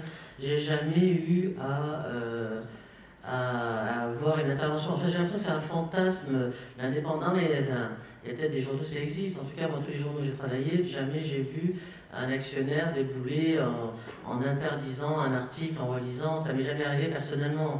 Donc, j'ai pas de... L'indépendance éditoriale, elle est garantie par les statuts du journal. Il y a, par exemple, au sein du groupe Le Monde, les statuts sont très précis entre la rédaction et les actionnaires. Enfin, au sein du journal Le Monde, à Courrier International, moi je suis directrice de la rédaction, donc garante de l'indépendance éditoriale. Il y a un président du journal qui, lui, gère tout ce qui est rapport à la publicité. Donc il n'y a jamais... moi je ne suis jamais en direct avec la publicité, je ne suis jamais en direct avec les actionnaires. C'est lui qui rend des comptes aux actionnaires. Moi je ne rends des comptes qu'à lui. Donc il n'y a pas... tout est hermétiquement bloqué par des statuts. J'ai jamais eu à subir de pression ou quoi que ce soit. Donc la garantie, c'est simplement la parole qu'on donne, mais je ne peux pas dire... il y a les statuts du journal, il y a une SDJ, il y a des structures, il y a une société de journalistes avec qui je suis en dialogue permanent, s'il y a des choses qui les dérangent, mais je n'ai pas eu de coup de fil de Mathieu Pigasse ou Xavier Niel pour l'instant. Est-ce qu'il n'y a pas un sujet d'autocensure dans les rédactions? Non, pas à ma connaissance, pas dans ce que moi j'ai vécu. C'est possible qu'il y en ait ailleurs, mais en tout cas, moi, pas dans ce que j'ai vécu. Et en plus, nous, dans la Courrier International, moi, je ne parle que de ce que on est un journal un petit peu particulier, on est dédié à l'actualité internationale. Les conflits d'intérêts avec Mathieu Pigasse et Xavier Niel me paraissent assez improbables. Comme on ne produit pas directement de l'information, évidemment, si Le Monde doit sortir une enquête sur Free, on pourrait, évidemment, je comprends que tout le monde se pose la question dans ces temps un peu complétistes. Moi, je fais suffisamment confiance à la rédaction du Monde pour sortir l'enquête sur Free tranquillement. Mais peut-être, mais c'est pas à moi de répondre pour eux. À Courrier International, on ne sort pas d'enquête, on prend des papiers publiés dans la presse étrangère, et s'il y avait un papier publié dans la presse étrangère qui incriminait l'un ou l'autre de nos sanctionnaires et qui nous paraisse pertinent, on le publierait quand même en signalant que on a rendu compte de la tentative de prise de contrôle du groupe Le Monde récemment en citant les protagonistes. Vous avez un point de vue, Éric Fotorino, peut-être ancien directeur du Monde, là-dessus? Oui, bon, évidemment, mon expérience est un peu différente, vous l'imaginez bien, parce que les enjeux qui étaient les nôtres à ce moment-là, c'était des enjeux à la fois politiques et économiques et financiers. Donc, je l'ai écrit dans un livre qui s'appelle Mon tour du monde. C'était une période très particulière, puisqu'on avait un président de la République, Nicolas Sarkozy, qui souhaitait que je vende le groupe Le Monde au groupe Lagardère. Donc ça a été quasiment une injonction de l'Élysée que j'ai refusée.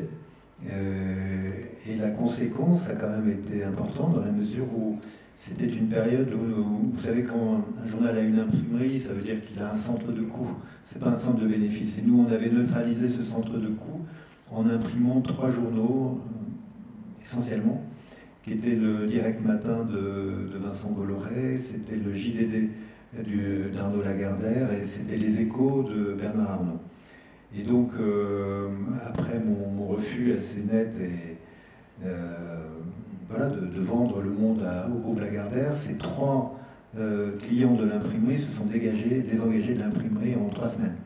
Donc ça a été une perte sèche pour Le Monde de 2 millions d'euros. Et donc à l'époque, Nicolas Sarkozy, qui ne pouvait pas nous atteindre par l'éditorial, parce que je pense qu'il a raison, on ne peut pas mener une rédaction en laisse. Même quand vous êtes directeur du Monde, vous n'avez d'ailleurs, vous n'avez pas envie, mais je veux dire par là, vous n'allez pas contraindre les journalistes à écrire quelque chose, à ne pas écrire quelque chose. Maintenant, une fois qu'on a dit ça, je pense quand même qu'il faut être assez nuancé. D'abord, tous ces milliardaires dont vous avez cité les noms, c'est nous qui sommes allés les chercher. C'est-à-dire que si, c'est l'image du tiroir-caisse que j'employais tout à l'heure, si ces grands médias avaient pu s'en passer, ils l'auraient fait. C'est-à-dire qu'ils sont allés les chercher parce qu'il y avait de telles dettes liées à la modernisation, liées aux baisses des diffusions, qu'à un moment donné, personne ne voulait reprendre des titres de presse. Qui voulait les reprendre, qui pouvait les reprendre, c'était effectivement ces grands industriels. Première chose, il ne faut jamais oublier ça. C'est les rédactions, les directions des rédactions qui sont allées chercher des actionnaires. Bon. Mais ce qui est important, je pense, aujourd'hui, c'est le regard que porte le public, les lecteurs, sur ces journaux. Et évidemment, ils peuvent se dire, oui, en effet, si je lis des informations sur le numérique, sur la téléphonie mobile dans le monde, il y a peut-être une arrière-pensée de se dire, est-ce qu'ils sont vraiment intègres? Si je lis des choses sur les Échos, dans les pages sur l'industrie du luxe, est-ce que vraiment ça va être, sur les concurrents par exemple de Bernard Arnault, est-ce que ça va être bien? Si je lis sur l'industrie de l'armement dans le Figaro, qu'est-ce que je dois en penser, etc. Donc ça crée un doute, ça crée une suspicion chez les lecteurs, c'est vrai. Maintenant, je pense que quand on est à la tête d'un journal d'information, c'est vrai que le cas de Courrier est un peu différent, comme ça a été très bien dit. Mais quand vous êtes à la tête d'un quotidien, ou comme Le Monde, ou comme le Figaro, ou comme les Échos, vous ne devez jamais oublier que vous avez un actionnaire dans 2 moments très précis.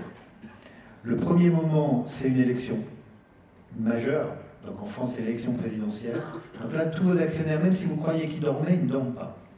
Et donc ils vont regarder quand même de très près ce qui s'écrit. Je ne dis pas qu'ils vont dire ce qu'il faut écrire. Simplement, ils vont le regarder de très près. Et ils vont donner des instructions au directeur de la rédaction. Au directeur de la rédaction d'être celui qui maintient la muraille de Chine ou pas. Donc, il y en a, ça dépend des personnalités aussi. C'est une entreprise humaine, là. C'est pas des robots. Il y en a, mais enfin, là, c'est pas le cas. Et la deuxième chose, c'est quand effectivement, j'allais dire qu'on pourrait appeler ça le domaine réservé d'un actionnaire est attaqué ou en jeu, Là, vous pouvez avoir des réactions. J'ai quelques souvenirs pour avoir pratiqué les actionnaires, que ce n'était pas toujours facile de publier telle ou telle enquête de Raphaël Baquet ou de tel autre. Bon. Donc, si vous voulez, je me souviens par exemple d'avoir eu une grande enquête de Raphaël Baquet sur les ports africains gérés par Bolloré. Ben, je peux vous dire que je m'en souviens bien de notre discussion. J'ai passé cette enquête, voilà. Mais je me souviens de Denis Jambard, directeur de l'Express, publiant, à l'époque où l'Express était la propriété de Serge Dassault, publiant des enquêtes dans l'Express en disant « Écoutez, monsieur, je vous remets ma démission si cette enquête ne vous plaît pas ». L'autre n'a pas demandé sa démission, l'actionnaire, mais enfin, c'était très tendu. Donc, si vous voulez, la liberté de la presse, ne fût-ce que si on ne s'en sert pas, je pense qu'avoir un actionnaire, ça ne veut pas dire être soumis, mais ça veut dire l'éduquer aussi à apprendre que si une ligne éditoriale est publiquement infléchie et affaiblie, son journal ne vaudra plus rien. Donc il a intérêt aussi à respecter ce que c'est qu'une ligne éditoriale d'un journal. Justement, à ce propos, vu que vous avez une entreprise qui fonctionne sur un modèle un peu différent, plus proche d'une start-up avec des levées de fonds, des fonds de capital risque à votre capital, Xavier Niel aussi. Dans quelle mesure ça influence ou pas quand même ce que vous produisez en termes de contenu et votre ligne éditoriale? En tant que journaliste, déjà, ce qui est super important, c'est cette vigilance permanente. Pour moi, elle est constante de me dire, est-ce qu'à un moment donné, je ne ressentirais pas une pression, je sais pas, du rédacteur en chef ou qui viendrait d'un actionnaire par rapport au travail que je suis censé faire. En 3 ans à Brut, je ne l'ai pas ressenti une seule fois. Donc ça, c'est quelque chose qui est important. Xavier, je pense, comme beaucoup d'autres, n'est pas quelqu'un qui est interventionniste, je pense, dans la ligne éditoriale du média en question. Je pense qu'il regarde ce qui se fait, il regarde ce qui se passe, mais il n'y a pas forcément une lecture au quotidien. Après, la question, c'est de se dire, c'est d'élargir la pensée et de se dire, aujourd'hui, s'il n'était pas là, comment ça se passerait? Brut n'existerait plus. C'est ça la réalité. Je veux dire, nous, quand on s'est lancé au départ, on était une dizaine, on était justement à la Cité du Cinéma à Saint-Denis, on était en plein cœur de la rédaction de C'est Politique, qui est aussi produit par Together Media, donc Brut. Après, Brut a créé sa propre société à côté, mais au départ, on était sous contrat avec Together Media, donc on s'est lancé avec le minimum de moyens possibles pour pouvoir réussir. Je me souviens même que quand on voulait faire un sujet où il fallait faire une note de frais qui dépassait le périphérique, on réfléchissait à 2 fois parce que c'était compliqué, qu'il y a des personnes qui ont fait des efforts salariales au sein de la direction pour justement faire en sorte qu'on puisse vivre et survivre même les mois d'après. C'est sûr, si on pouvait s'en passer, on s'en passerait, mais aujourd'hui, produire de l'information, ça coûte de l'argent, et entre les revenus et le coût de production, bien souvent, l'équilibre il est loin d'être bon, parce que voilà, il y a des journalistes, des monteurs, des graphistes, vous avez plein de personnes au quotidien qui travaillent. Les déplacements aussi, produire un reportage, il faut se déplacer, c'est des frais également. Donc il faut penser à ça au départ. Mais cette indépendance éditoriale, elle est importante à y penser au quotidien, et je considère en tout cas à Brut que j'ai toujours cette réflexion-là. Moi je me souviens même d'une fois, par exemple, on prend le cas de Xavier Niel, moi je me retrouvais une fois de faire un live avec François Ruffin, qui justement avait écrit un livre entre les liens entre personnes riches et le pouvoir, dans lequel est notamment pointé du doigt à plusieurs reprises, de façon assez véhémente, Xavier Niel. Moi j'ai proposé le livre à la rédaction en disant c'est intéressant, il y a peut-être quelque chose à faire. En plus c'était en plein cœur de la crise des Gilets jaunes, de la défiance envers les médias justement, entre liens actionnaires-médias. Je me suis dit il y a quelque chose à faire. Il n'y a pas eu de réflexion vis-à-vis de ça, et j'ai pu poser mes questions librement. Et c'est là où je sens que j'ai eu la liberté de faire mon travail. Si ce n'était pas le cas, clairement, moi j'arrête, je démissionne directement. Pour moi, la base de l'indépendance du journalisme, c'est pas négociable. Alors après, dans une vie, on peut peut-être être confronté à certains événements qui fait que parfois, voilà, mais pour moi, c'est hyper important, c'est la base de pouvoir faire son travail librement. Ça ne veut pas dire que des fois, il peut y avoir des pressions de parler. Je ne parle pas à Brut, mais de façon générale, en extérieur. Il peut y avoir des pressions politiques ou autres, de lobby, etc., qui vont essayer de vous pousser à ne pas sortir un sujet ou autre, qui sont des pressions aussi extérieures, dont on n'évoque pas, mais qui sont aussi importantes. Il faut avoir la carapace solide et essayer de s'en sortir le plus possible pour pouvoir sortir les sujets qu'on veut. C'est aussi le fait, par exemple, je veux dire, à Brut, on a régulièrement évoqué des sujets en lien avec des entreprises qui polluent ou autres.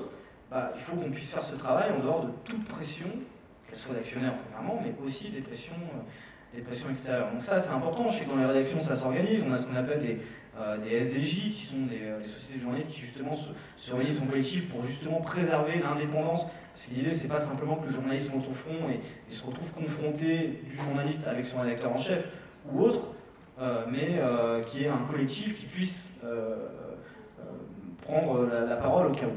Après, le côté par rapport aux actionnaires, c'est quelque chose qui est intéressant aujourd'hui parce qu'il évoque pour beaucoup une grande partie de la défiance envers les médias. Moi, je l'ai vu notamment en ayant couvert de longs mois sur le terrain la crise des Gilets jaunes, où vous avez beaucoup de personnes qui vous disent « mais BFM est la propriété de Drahi, CNews est la propriété de Bolloré, vous avez, par exemple, vous parlez d'Oséa Viennel aussi ».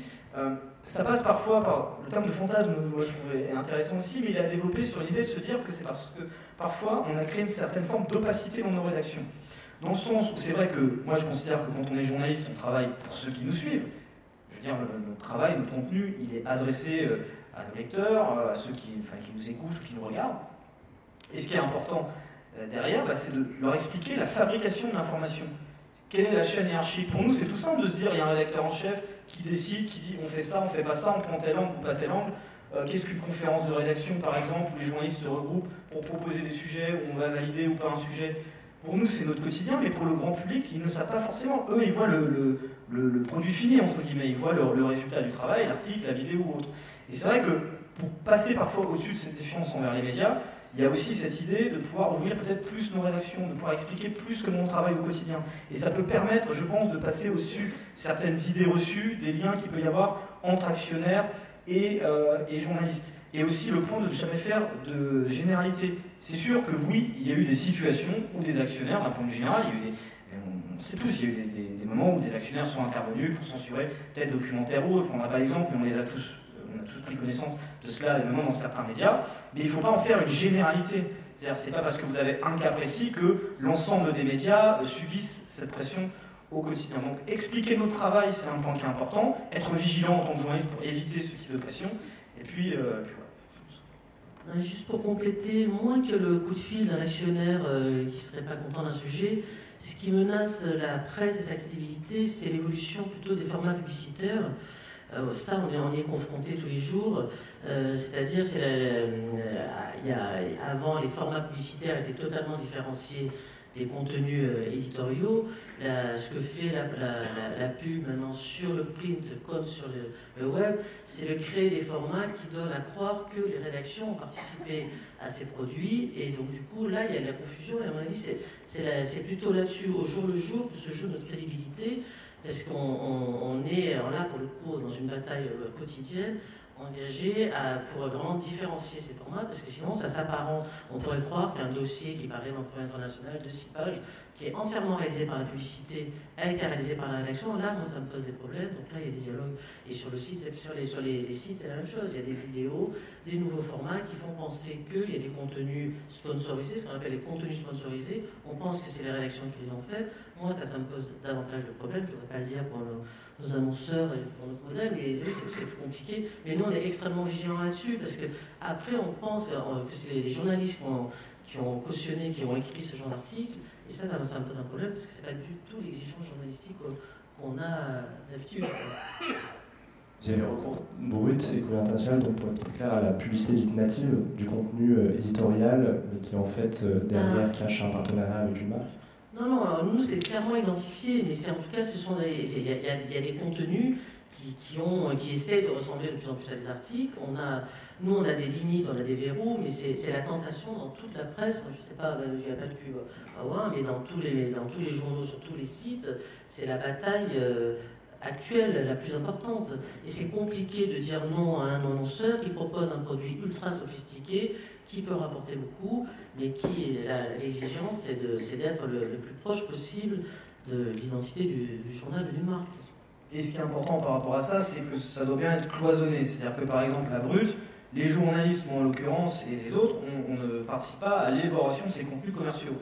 Il ne faut pas qu'il y ait de confusion des genres, c'est super important. Il faut que chaque équipe reste à sa place. On a une équipe qui est dédiée justement à ça, qui est dédiée justement au brand, aux publicités. C'est leur rôle à 100% au quotidien, et ils ne font que ces contenus-là. Et nous, en tant que journalistes, on est consacré à l'éditorial.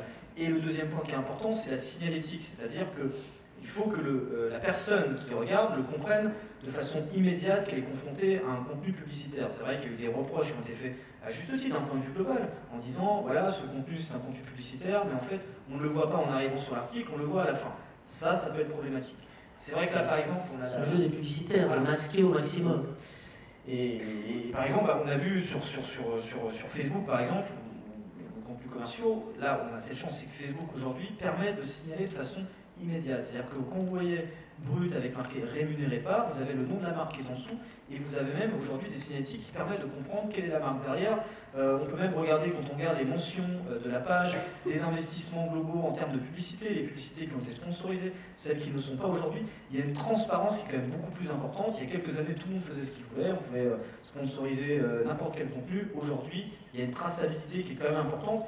Et je dirais tant mieux, parce qu'on doit avoir le maximum de transparence possible sur la façon dont on travaille au quotidien. Il faut savoir qu'on travaille en tant que journaliste, et puis à côté, il faut aussi que, faut que la société tourne, il faut qu'on ait un modèle économique, parce que sinon, le mois d'après n'existera plus. Donc il faut trouver le bon équilibre, mais toujours la transparence et que chacun soit dans son rôle. Ça, c'est la base, sinon on peut très vite tomber sur des problématiques qui susciteraient des critiques légitimes.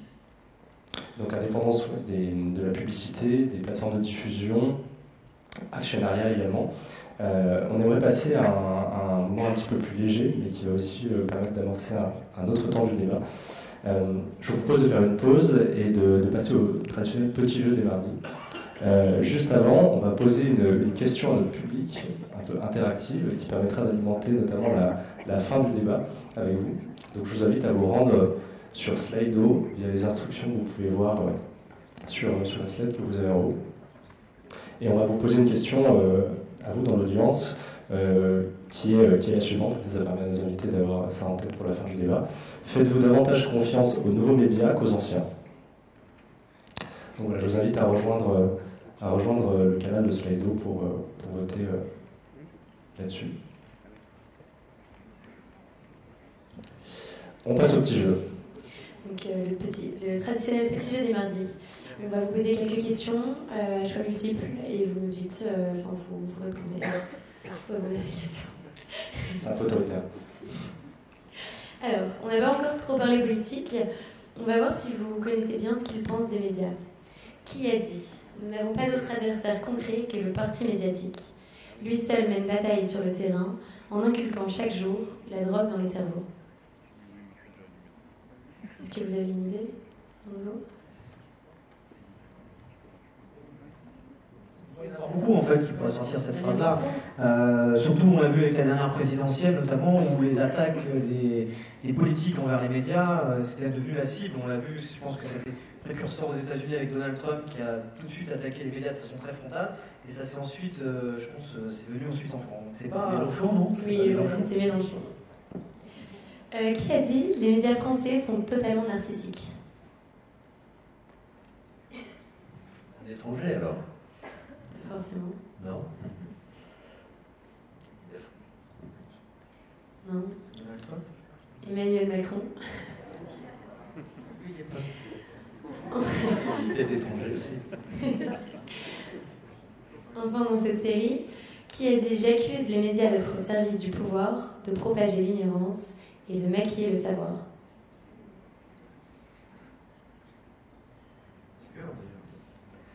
C'est une déclaration récente, enfin de ces derniers mois. Ces dernières années. Comment? Ces dernières années. Ces dernières années, oui. D'accord. Est-ce que c'est... acquiller le savoir, ça peut pas être du Front National, ils n'ont pas ce vocabulaire. Non, mais là, c'est un petit piège, c'est Kerry James dans Vendetta.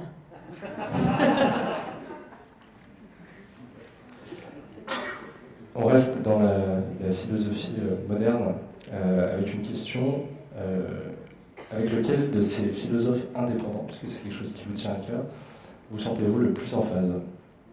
Alors d'abord Booba, parce que c'est pendant d'être indépendant. Jul, disque d'or en 3 jours, je crois que les maisons de disques kiffent pas. Ou PNL, bah les couilles de l'Himalaya, bah les couilles, je vise plus le sommet. Faut répondre, hein. Ouais, c'est dur, hein. Si vous avez Mais pas envie de répondre, répondez pas. je vais dire, moi je me retrouve dans aucun des trois. Je je pense qu'il faut chacun développer sa propre personnalité, et moi dans les trois il peut y avoir des choses intéressantes à prendre de chacun, mais là non. Mais ça on est décrié forcément, je veux dire, ils ont chacun... Les artistes, c'est plus sur le message. J'aime bien PNL, moi, mais... Entendu. Moi, je suis un peu sec parce que je m'attendais à des philosophes, quoi. Alors, effectivement, on peut tout à fait donner le titre de philosophe comme on donne le titre de journaliste à des gens qui n'en sont pas. Mais à quel moment... Non, c'est intéressant dans votre question parce que c'est la question qui me dérange en fait. Pour moi, c'est une question qui nous piège. Vous voyez? Parce que pour moi, c'est pas des philosophes. Donc, je viens croire que maintenant un rappeur est philosophe, pourquoi pas. Mais qu'est-ce qu'il dit de philosophique? Voilà, ça peut pas être un slogan. Vous voyez, alors peut-être, comment on appelle ça maintenant? C'est les hockey boomers. Hein. Vous dites, ouais, mais vous comprenez rien, vous êtes trop vieux. Et, donc peut-être que je suis un hockey boomer, hein, c'est-à-dire ta gueule la gueule. Hein, c'est traduit comme ça aussi, ta gueule la gueule. Et là, je me sens un peu ta gueule la gueule parce que bon, oui, bien sûr, je connais pas leurs chansons. Pourtant, le 1 est partenaire des Francopholies depuis longtemps. Et donc, je vois des rappeurs, je vois des chanteurs, etc. Mais je les connais pas assez pour ça. Alors, Booba, je sais que dans mon équipe, il y a plein de fans de Booba. Ce que je trouverais fort peut-être pour rebondir, c'est la force de PNL de réussir d'être totalement en dehors de l'espace médiatique, de n'accorder aucune interview presque, et de réussir à être au sommet, comme quoi on voit que la discrétion permet quand même d'être au top derrière. Et ça, c'est sans forcément vouloir me référer à eux. C'est quelque chose qui est assez intéressant à analyser dans l'espace médiatique aujourd'hui, où si on élargirait la pensée, on verrait par exemple un artiste qui mais Jean-Jacques Goldman par exemple ne répond jamais à aucun journaliste et chaque année dans les personnalités préférées des Français. Donc il y a quelque chose qui est intéressant, c'est qu'on voit que la discrétion donne une certaine forme d'efficacité à notre époque. Et même s'il refuse de répondre à nos questions, je trouve ça intéressant. C'est un phénomène à soulever sans forcément y adhérer. Très bien. Dernière question, avec peut-être moins d'ironie dans son intitulé. Concernant le mouvement des Gilets jaunes que vous avez tous les trois couverts, parmi les figures suivantes du mouvement, lequel préférez-vous ou plutôt quel gilet jaune êtes-vous? Premièrement, Jacqueline Moreau, l'hypnothérapeute convertie à la politique et parfois reniée par les siens.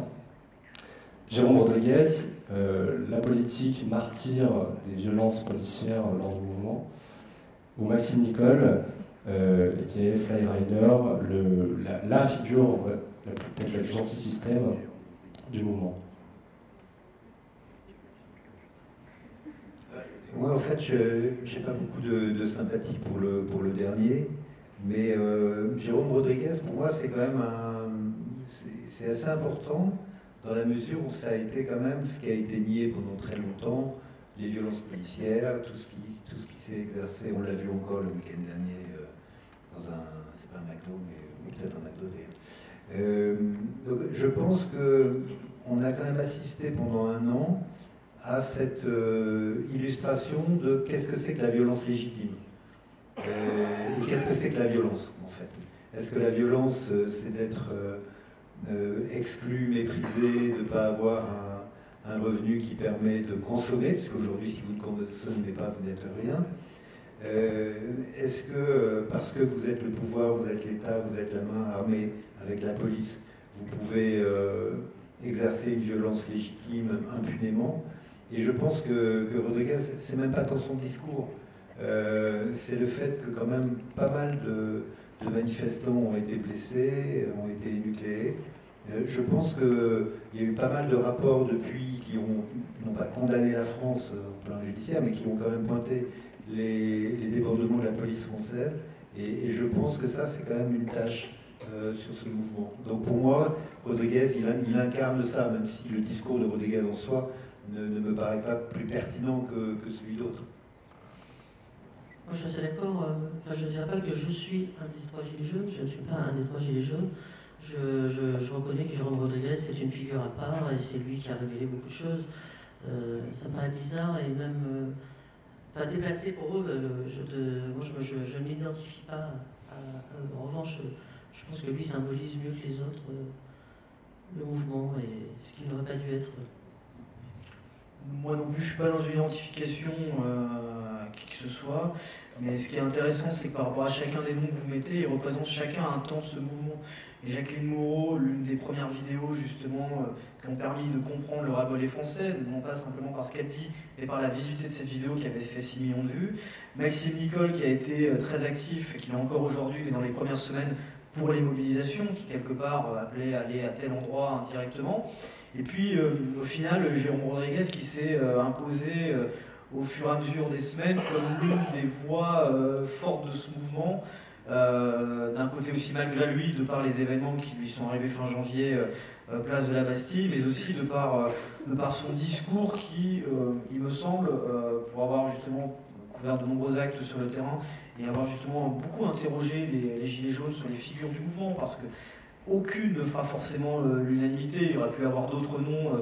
Un nom par exemple qui fait énormément l'unanimité chez les Gilets jaunes, c'est l'avocat porte-parole des Gilets jaunes de Rouen, François Boulot. On aurait pu parler aussi d'Éric Drouet, qui a été l'une des figures au début du mouvement, ou encore de Priscilla Ludowski, qui a été peut-être plus intéressante, alors qui a été aussi à la base, mais après dans une autre jonction entre mouvement écolo et Gilets jaunes. Donc ils ont tous un temps par rapport à ça, et on voit qu'aucun d'entre eux ne peut faire l'unanimité de façon totale, mais deux noms qui ressortaient beaucoup, c'était celui de Jérôme Rodriguez et de François Boulot. Mais au final, quand vous regardez bien, pour avoir couvert ce mouvement justement, ce qui transparaît, c'est que, imaginons qu'il y a 1 million de gilets jaunes, vous aurez 1 million de revendications différentes et 1 million de visions de la société, et pour certains, ils vont vous dire c'est lui ou elle, et même pour certains, ils vont vous dire c'est aucun de tout cela, c'est un mouvement qui n'a pas de tête, de figure.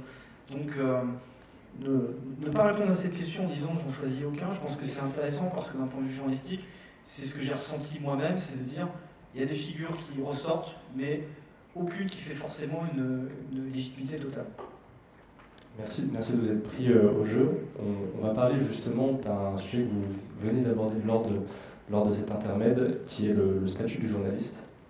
On a parlé de dépendance et d'indépendance aux différentes plateformes, à un modèle économique, mais pas encore d'un des sujets qui était au cœur de la première question qu'on vous a posée, qui est celle du fond, et de qu'est-ce qui constitue finalement un journaliste.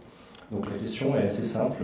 D'après vous, est-ce que le journaliste aujourd'hui, c'est celui qui relate les faits, qui les analyse, qui propose à ses lecteurs un exercice d'analyse critique? Est-ce que c'est celui qui a sa carte de presse, tout simplement? Est-ce que c'est celui qui, comme peut-être Rémi l'a fait à ses débuts, saisit son téléphone et capte le moment avec son smartphone? Je reviens peut-être très rapidement sur la carte de presse. Là, pour moi, la carte de presse, ça n'a strictement rien à voir. Parce que la carte de presse, c'est des conditions d'attribution liées à une situation et non à un professionnalisme ou non.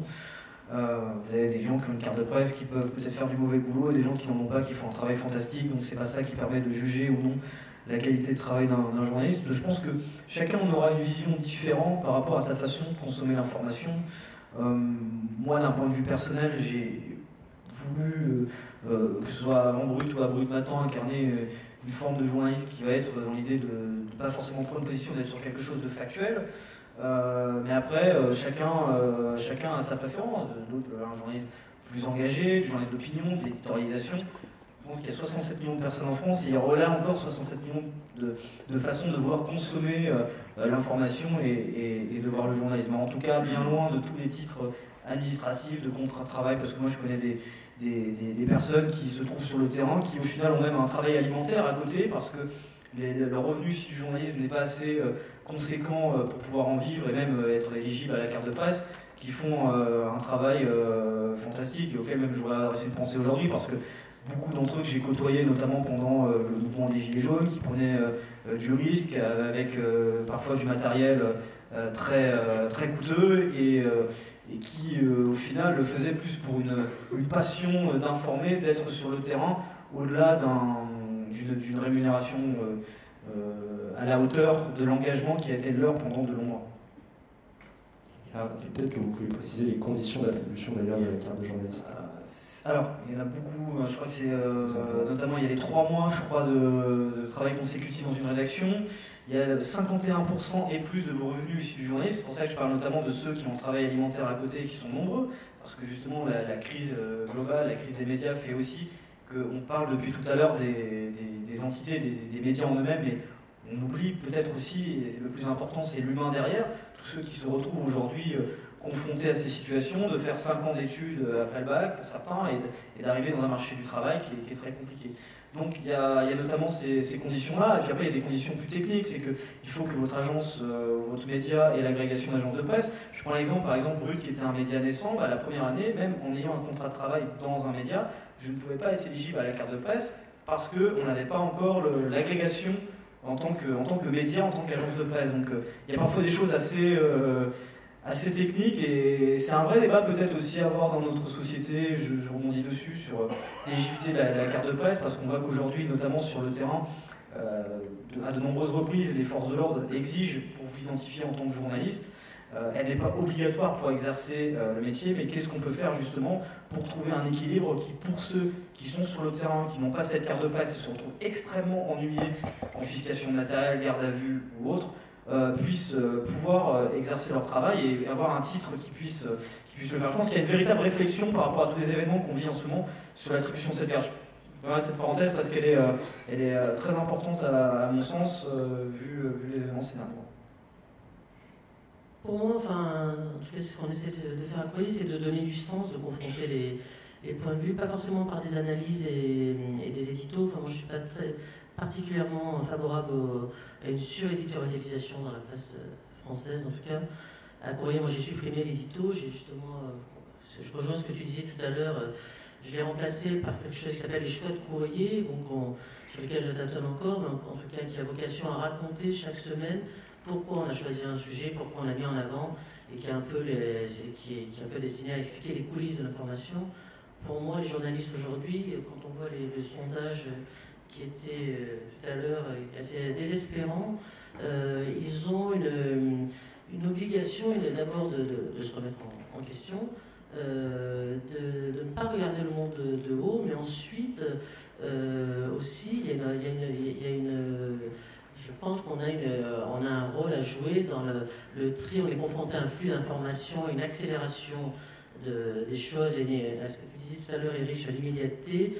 Nous, il me semble qu'on a la nécessité de ralentir, de rendre le monde compréhensible, de décentrer le regard, ce qu'on fait tout le temps à Courrier, c'est-à-dire de sortir d'un point de vue franco-français narcissique. Je rejoins je ne sais plus qui voilà, parce que non, mais c'est pas tout à fait faux. En tout cas, moi j'aime beaucoup dans le principe même de Courrier d'apporter, d'enrichir chaque ouverture de crise d'un regard à la fois de la presse turque, de la presse syrienne, de la presse iranienne, de confronter les choses et de considérer le lecteur comme un être responsable et adulte qui saura lui se faire une opinion. Bon, alors, comme beaucoup de choses ont été dites et pertinentes, moi ce que je pourrais rajouter, c'est que d'abord, je pense que le journaliste c'est un métier. Et donc, comme tout métier, il a ses règles, il a sa déontologie, il a ses procédures, ses pratiques. Ce que je regrette, moi, c'est pas tant que le métier soit dévoyé, mais je pense que le métier a quelquefois baissé la garde sur quelques règles élémentaires qu'il devrait respecter. Alors, quelles sont-elles ces règles? Moi, je pense que ça commence par le terrain, effectivement. Et là-dessus, carte de presse ou pas carte de presse, quelqu'un qui est sur le terrain avec comme vocation à témoigner d'une information en train de se faire, il faut comprendre que l'information, c'est pas quelque chose qui a du sens. Elle a le sens qu'on va vouloir lui donner après. Mais sur le moment, on est tous comme Fabrice à Waterloo, on ne sait pas toujours ce qu'on a vu. Donc on est témoin, donc il faut mettre... Quand je pense, moi j'avais travaillé très rarement avec une caméra, mais où est-ce qu'on est, qui on a en face de soi. Ben, quand on est un journaliste avec un micro, avec un carnet, mais il faut se trouver sur le terrain, essayer de comprendre ce qui se passe au plus près. Ça, c'est une partie de ce métier. C'est pour moi la partie probablement la plus menacée aujourd'hui. Pourquoi? Parce que le règne des écrans fait qu'on croit que il y a un effet de réel dans les écrans. Alors que moi, j'en vois toujours des reporters, y compris pour le 1, qui n'est pas un journal de reportage, mais que ce soit sur les migrants, que ce soit sur l'Amérique de Trump, que ce soit sur l'Italie, que ce soit sur les Gilets jaunes, nous, on a toujours privilégié le reportage. Donc un reportage, ça s'apprend. On n'est pas un reporter tout de suite. Moi, j'ai fait beaucoup de reportages dans ma jeunesse pour Le Monde, où on m'envoyait en Éthiopie comme on m'envoyait dans les campagnes françaises. Eh bien, il faut se débrouiller, d'avoir les bons interlocuteurs, de passer du temps. Je crois que c'est ça aussi qui est probablement le plus difficile aujourd'hui, c'est que le temps est toujours comprimé. Moi, je me souviens de périodes où je partais pendant 3 semaines dans un pays, j'envoyais mes papiers, je les donnais quand je rentrais. Il n'y avait pas de moyen de les transmettre. Il y a eu un moment, les téléphones satellites sont apparus, mais quand vous vous trouviez quelque part dans le Sahel ou quelque part dans la Corne de l'Afrique ou à Madagascar, c'était pas évident d'envoyer. Donc la notion du temps était très, très différente. Donc pour moi, le terrain, ça c'est une chose, pour moi, et un journaliste doit accepter d'être bousculé par le réel. C'est-à-dire que vous pouvez avoir, en fonction de votre culture, de votre éducation, de vos valeurs, de vos jugements et préjugés, vous pouvez avoir des préjugés. Il faut surtout les abandonner. Et le réel se charge quelquefois de vous les faire abandonner. Et c'est bien. Donc je pense qu'un journaliste, c'est ça. Il accepte d'être un peu le bouchon sur l'eau. Il va voir des choses, il ne s'y attendait pas, mais c'est comme ça. Je me souviens de cette phrase de Kundera qui disait on traverse toujours le présent les yeux bandés. On a toujours un peu les yeux bandés quand on fait ce métier. Il ne faut pas croire qu'on a vu. Ce qu'on a vu, ce n'est pas nécessairement quelque chose qui est une vérité. La vérité, elle se construit. Et c'est là qu'il y a la deuxième chose, à mon avis, qui est l'essence du journalisme d'aujourd'hui. C'est de trier et de hiérarchiser. Parce qu'autrement, on va vous donner... Autrement, on va être face à la montée de quoi? À la montée de l'insignifiance. On va faire du buzz avec des choses qui n'ont aucun intérêt. Donc, c'est pour ça que moi je défends aussi les journaux en papier. Pourquoi? Parce que si vous prenez Courrier ou Le 1 ou Le Monde, vous avez toutes les tensions qui président à la constitution d'un journal avec qu'est-ce qui est important, qu'est-ce qui n'est pas. Qu'est-ce qui vaut une brève, qu'est-ce qui vaut 5 colonnes à la une. Qu'est-ce qui vaut rien. Il y a des choses, ça vaut rien. Le mieux, c'est de ne pas le donner à la connaissance du lecteur, non pas pour le censurer, mais simplement parce que ça n'a pas d'intérêt. Donc, si vous voulez, pour moi, c'est le terrain et la hiérarchisation et le tri, parce que je pense que les journalistes d'aujourd'hui et de demain, avec l'intelligence artificielle, avec les fake news, avec le faux, hein, c'est la phrase de Guy Debord, un jour, dans une société du spectacle, une société inversée, le vrai ne sera plus qu'un moment du faux. Eh bien, aujourd'hui, le faux ressemble diablement au vrai. Donc, il faut savoir le distinguer. Donc, pour moi, le journaliste, c'est ceux qui savent à la fois écouter le terrain, mais après, hiérarchiser, donner un sens à quelque chose qui spontanément n'en a pas. Et pour compléter la réponse, parce que c'est vrai qu'elle a été très basée aussi sur la carte de page, je pense qu'il y a quelque chose qui est aussi important, c'est la curiosité qu'on peut avoir sur le monde, c'est-à-dire de se bousculer au quotidien, de ne pas rester dans son milieu social, dans son milieu amical, professionnel, d'aller à la rencontre de toutes les sensibilités possibles pour essayer de comprendre au mieux la société qui est notre au quotidien. Ce qui est important aussi pour moi, c'est la remise en question permanente, c'est-à-dire que tous les jours, son travail, on va essayer d'analyser pour l'améliorer, parce qu'il n'est jamais parfait, on a toujours des retours, des choses à faire, et je ne parle pas forcément que des retours des personnes, mais aussi de se dire qu'est-ce qu'on peut faire pour améliorer, pour fermer les choses, pour que les personnes puissent mieux comprendre notre travail. Après, en tant que média aussi digital, ce qui est important, c'est la lutte aussi contre les fake news. On n'attend pas forcément aussi d'un journaliste aujourd'hui la rapidité, on attend la fiabilité. Parce qu'après, il y a des termes qu'on pourra discuter pendant des heures, et celui de la neutralité, etc. Pour moi, ce n'est pas des termes sur lesquels je suis fan, c'est plutôt l'honnêteté, la fiabilité. Ce qu'on attend d'un journaliste, c'est qu'il nous donne une information de qualité, fiable, recoupée. Et ça, c'est quelque chose qui est très important, dont on pense beaucoup au quotidien avec Ruth, parce qu'on a un public qui est jeune, qui est confronté à ces fake news qu'on voit se développer de façon très rapide avec la puissance des réseaux sociaux sur Facebook, Twitter, etc. L'idée, c'est de pouvoir y répondre de la façon la plus forte possible. Donc voilà, je pense que c'est des points qui sont assez importants, mais c'est vraiment de se bousculer au quotidien. C'est une curiosité qui doit être permanente, on ne doit pas rester dans notre monde, parce que notre monde, c'est pas celui des autres. Je veux dire, on doit parler de quelque chose de global. Donc il faut sortir un peu de notre bulle au quotidien le plus possible. Et je pense que le travail de journaliste, c'est même beaucoup plus de off que de on. Quand je parle de off, c'est pas d'off politique, c'est d'off d'aller sur le terrain, de discuter avec les gens, de prendre un peu le pouls de la société pour essayer de voir un peu quels sont les signaux faibles de certaines choses qui seront les sujets majeurs de demain et qui intéressent aussi la population. Et ça, c'est quelque chose qui est très très très important et c'est l'une des bases pour moi, qui est essentiel du métier aussi. Vous avez évoqué les fake news. On a vu, notamment l'année dernière, lorsque la loi sur les fake news a été Voilà, débattu, merci. Le journaliste est une figure quand même assez attaquée en France actuellement. Le baromètre annuel de Kantar sur la confiance accordée aux médias, pour donner juste quelques chiffres et illustrer mes propos, donc à la presse et aux journalistes, est plus qu'inquiétant. Le niveau de confiance dans la télévision s'effondre à 38%, la presse écrite tombe à 44%, et c'est 25% concernant la presse en ligne. Dans quelques jours, va débuter une discussion autour d'un conseil de déontologie des médias. Donc, juste à titre d'information, c'est une institution tripartite sans pouvoir judiciaire qui aura pour but de discuter, de débattre, d'initier des réflexions autour des médias. On se demande, et ça sera notre dernière question pour conclure ce débat, à quel point, dans quelle mesure est-ce important et nécessaire de restaurer en fait la confiance auprès des auditeurs et des lecteurs? Parce que finalement, même s'il y a ce problème de confiance, tout le monde continue de consommer de l'information. Donc à quel point est-ce que vous pensez qu'aujourd'hui c'est nécessaire de restaurer cette confiance? Ah oui, c'est une question importante parce qu'en fait, ce qui caractérise ce qu'on appelle la société de défiance, c'est quand plus personne ne croit plus personne. Donc c'est même pas tant les journalistes, ça va être le médecin, ça va être le prof, ça va être quelqu'un qui dans sa famille, etc. Donc effectivement, la défiance, elle porte sur les médias, mais les médias, ils sont, comme on sait, comme des éponges, ils cristallisent quelque chose qui est de la société en général. Donc aujourd'hui, nous sommes tous devenus des médias, je ne dis pas des journalistes, mais tout le monde émet des informations, émet des commentaires, émet des opinions, et je crois que c'est encore tôt dans l'histoire du numérique, on est encore très tôt dans l'histoire du numérique. Je ne sais pas comment il évoluera, c'est-à-dire est-ce que le droit va la rattraper un jour et comment parce que finalement, on est aujourd'hui face aux réseaux sociaux qui diffusent énormément de choses qui peuvent être à la fois toxiques, créer du doute, créer des post-vérités, etc.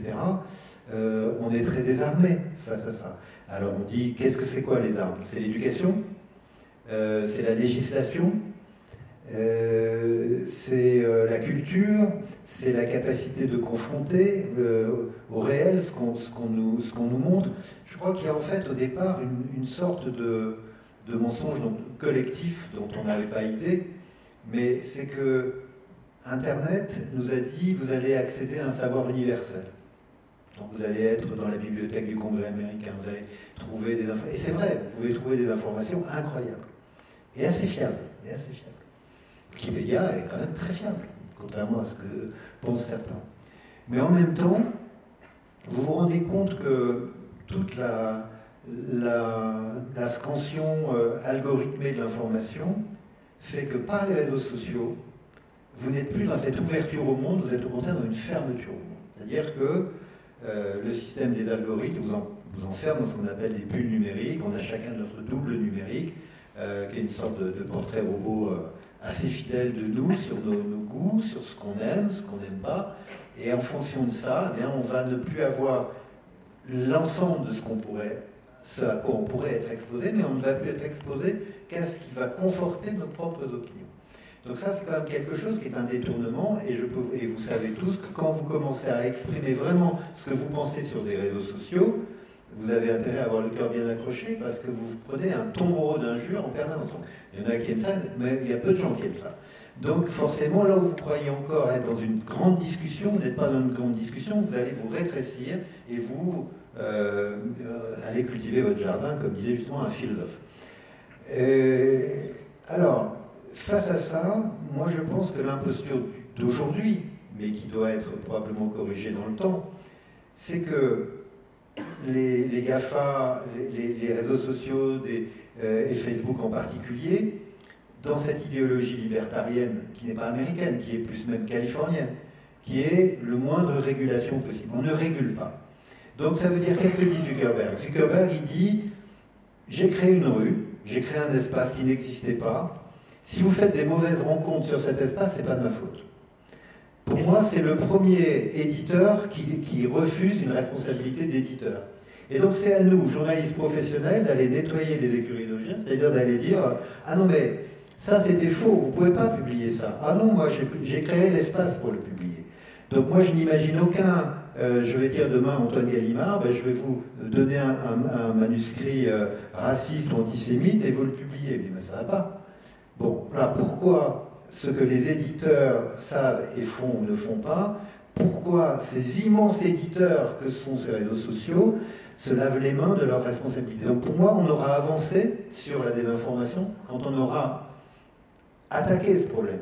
Et pour le moment, ce qui me gêne beaucoup, c'est qu'on a un Zuckerberg qui peut à la fois laisser aspirer des données sur des centaines de milliers de personnes, qui ça peut faire bouger une élection démocratique, qui du coup ne l'est plus, ou l'est beaucoup moins, et qu'on est très en retard, parce que c'est comme si on vous livre une voiture qui peut au compteur rouler à 200 à l'heure, mais on sait qu'on ne peut pas rouler à 200 à l'heure. Bien, on a aujourd'hui des instruments super puissants, super rapides, et on ne sait plus les contrôler. Sans répéter ce qu'a dit Eric, je partage à peu près tout ce que tu as dit, mais il me semble, moi, que la question de la défiance, de la désinformation, en fait, elle dépasse le stade des médias. On a publié récemment un texte d'Eva Illouz dans Courrier International qui était autour de la vérité, les questions de la vérité. Moi, je crois que la vraie question aujourd'hui qui se pose à nous, par-delà toutes les questions qui viennent d'être évoquées, sur les GAFA, sur l'accélération, c'est notre rapport à la vérité. Est-ce que le premier producteur de contre-vérité, c'est Donald Trump, c'est les politiques aussi, il n'y a pas que les médias qui participent de ça. C'est Donald Trump qui a imposé qu'il existait des vérités alternatives, et maintenant on est tous en train de reproduire le même schéma, donc à toutes les chaises, à part du politique. Benjamin Netanyahu en Israël a fait pareil, et à partir du moment où des politiques, où le sommet du pouvoir instille le doute et laisse penser que justement c'est le doute qui doit gouverner et qu'il existe de multiples vérités, c'est compliqué pour les médias derrière de dire non, il y a une vérité, c'est la nôtre. Donc je pense que la question de ce qui doit changer dans la société, elle dépasse malheureusement ça dépasse les médias, et je pense que tout passe par la question d'éducation, et si on ne change pas les choses, et si on ne recommence pas à zéro sur des questions beaucoup plus philosophiques, qui est, pour moi, le point de départ, c'est notre rapport à la vérité. Est-ce qu'il existe une vérité? Comment on s'organise pour reconstruire les conditions objectives d'une vérité commune? On s'en sortira pas. Ce que tu disais justement il y a quelques instants, c'était de dire qu'on peut être chacun un média. C'est-à-dire qu'aujourd'hui, on voit avec les réseaux sociaux que n'importe qui peut devenir un témoin d'événements d'actualité, et donc du coup, presque avoir le rôle du journaliste sans l'être, en rapportant des événements, surtout les événements de rue aujourd'hui, où finalement les images qui vont parfois être celles utilisées par les médias, ce sont celles de simples citoyens qui ont filmé des événements. On l'a pu voir dans des mouvements sociaux, ou dans des événements plus tristes comme des attentats terroristes ou des actes graves. Donc l'un des premiers points, c'est, je pense, la fiabilité. C'est qu'on a une masse d'informations énorme, comment on arrive justement à faire la part du vrai du faux. Parce que dedans, on a des personnes qui publient des informations sérieuses, fiables de terrain, et puis d'autres qui parfois profitent d'une situation de chaos, on l'a vu parfois dans des actes terroristes, pour diffuser des fake news, des fausses informations qui vont affoler tout le monde. Là où justement le journaliste a une part importante, c'est qu'il sera peut-être plus justement, comme je disais tout à l'heure, celui qui donne l'information en premier, mais celui qui en tout cas doit la vérifier. Donc donne une information vérifiée avec tous les éléments qui lui sont donnés. Donc d'admettre qu'il ne sera plus le premier à émettre une image, une information. Donc ça c'est quelque chose qui est important, ça lutte contre les fake news et ça permet, je pense, de restaurer un lien. Le dialogue, il est quelque chose d'important. Par exemple, moi, ce que je trouve intéressant ce soir, c'est qu'il y a un panel, je pense, dans le public qui est intéressant, d'étudiants, de personnes qui viennent aussi de milieux différents, de citoyens.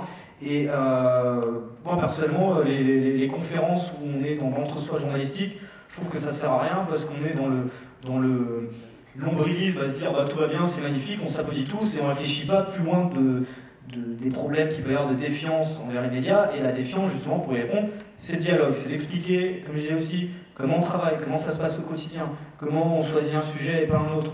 Expliquer également la transparence, je pense, sur le fonctionnement interne d'une rédaction, le lien entre actionnaires et journalistes, comment ça se passe au quotidien, si on est interventionniste ou non, expliquer un peu les choses. Je pense que la transparence est importante, même parfois quand on a des conférences de rédaction, de les ouvrir à des personnes extérieures. Moi je trouverais que ce serait formidable de faire ça, je sais qu'il y a des médias qui le font, de faire venir, je trouve que c'est une super initiative, de faire venir des gens de l'extérieur qui peuvent parfois même donner des idées qui sont meilleures que les nôtres, déjà premier point, parce qu'ils ont chacun a des idées, au-delà d'être un journaliste, un citoyen peut avoir des idées pertinentes. à proposer, et puis il peut voir aussi comment ça fonctionne. Et après, le dernier point que je trouve important, c'est celui de l'éducation aux médias, justement, par rapport au premier point que j'abordais, dans le sens où il y a une manne d'informations très importante qui va dans tous les sens aujourd'hui, et le citoyen qui est confronté à cela ne sait plus forcément faire la part du vrai et du faux. Ce qui fait que très souvent, on a des informations qui touchent sur l'émotionnel. Je veux dire, je parle par exemple sur les différents attentats terroristes qu'on a pu vivre en France ces dernières années. On avait des gens qui partageaient de fausses informations parce qu'elles étaient alarmistes, et obligatoirement ça touche l'émotionnel et on partage directement. Là où c'est important justement, c'est aussi d'expliquer comment on fait la part des choses, comment on évite aux citoyens de propager une fake news sans vouloir, c'est-à-dire d'appuyer sur le retweet ou sur le partage d'une information qui finalement s'avère fausse. Donc ça, c'est quelque chose qui est aussi important. Je pense que ça passe par l'éducation à l'école, dès le plus jeune âge. Alors je prends peut-être dès la primaire, peut-être une première introduction, et puis ensuite peut-être le faire régulièrement après au collège, lycée, etc. Et puis dialoguer aussi, parce qu'on voit que la jeune génération notamment tombe parfois aussi régulièrement dans les théories du complot et autres. Je pense que c'est des choses sur lesquelles on peut discuter, alors pas forcément qu'avec des journalistes, mais avec des intervenants. Et je pense que le dialogue, l'éducation, c'est quelque chose qui va être très important, primordial, qui est pas assez fait à mon goût aujourd'hui, et sur lequel on doit pouvoir avancer dans les prochaines années. Si on allie un peu tout ça, on y arrivera, mais en prenant toujours un point de se dire, c'est que la défiance envers les médias, elle a existé, elle existera toujours, et pour en avoir discuté avec certains historiens, notamment sur des périodes où on a eu des mouvements sociaux extrêmement forts, comme la période qu'on vit en ce moment, enfin je veux dire depuis le 17 novembre dernier, on voit qu'on est toujours dans une phase forte d'un point de vue social, avec notamment ce qui arrive avec la grève du 5 décembre, on voit d'un point de vue historique que cette défiance envers les médias, elle a souvent été accentuée dans ces périodes sociales extrêmement fortes. Donc ça, c'est un point important. On n'arrivera jamais au niveau 0%, mais on a quand même des solutions qui, je pense, peuvent permettre d'améliorer les choses. Et pour terminer justement sur cette notion de confiance, on va peut-être pouvoir revenir au sondage qu'on a posé tout à l'heure à notre audience, et avant de passer aux questions publiques, donc si vous en avez commencé à les préparer. Faites-vous davantage confiance aux nouveaux médias qu'aux anciens? La réponse est assez sans appel visiblement dans l'audience, c'est non aux 3 quarts. Est-ce que ça vous inspire une réaction? Peut-être Rémi Buzine, vous qui représentez notamment un nouveau média digital. C'est un défi, clairement. Je veux dire, quand on a un nouveau média, la confiance, ça ne s'acquiert pas du jour au lendemain. Je veux dire, les nouveaux médias, justement, si on dit nouveau, c'est qu'on arrive depuis quelques temps, et on ne peut pas arriver en disant bonjour à tous. Voilà, enfin, il faut. C'est une crédibilité qui s'acquiert avec le temps. Alors j'espère que le pourcentage ne va pas continuer de descendre pendant que je parle, mais. Mais en fait, peut-être pas plus confiance, mais peut-être autant confiance. Mais que ça puisse évoluer. Après, c'est très important d'avoir la comparaison aussi avec, entre guillemets, anciens, même si moi, anciens, nouveaux médias, c'est pas des termes pour lesquels je suis très fan d'un point de vue personnel, mais voilà, la confiance, c'est quelque chose qui s'acquiert, ça s'acquiert avec le temps, la crédibilité des informations qu'on donne, le lien qu'on établit entre journalistes et ceux qui nous suivent. Et ça, ça prendra des mois, des années, et j'espère que ça évoluera dans le bon sens. Mais ça, c'est un travail à construire tous ensemble. Merci beaucoup pour votre réaction. Nous allons maintenant passer aux questions du public. S'il y en a, merci de lever la main. On va vous apporter des micros.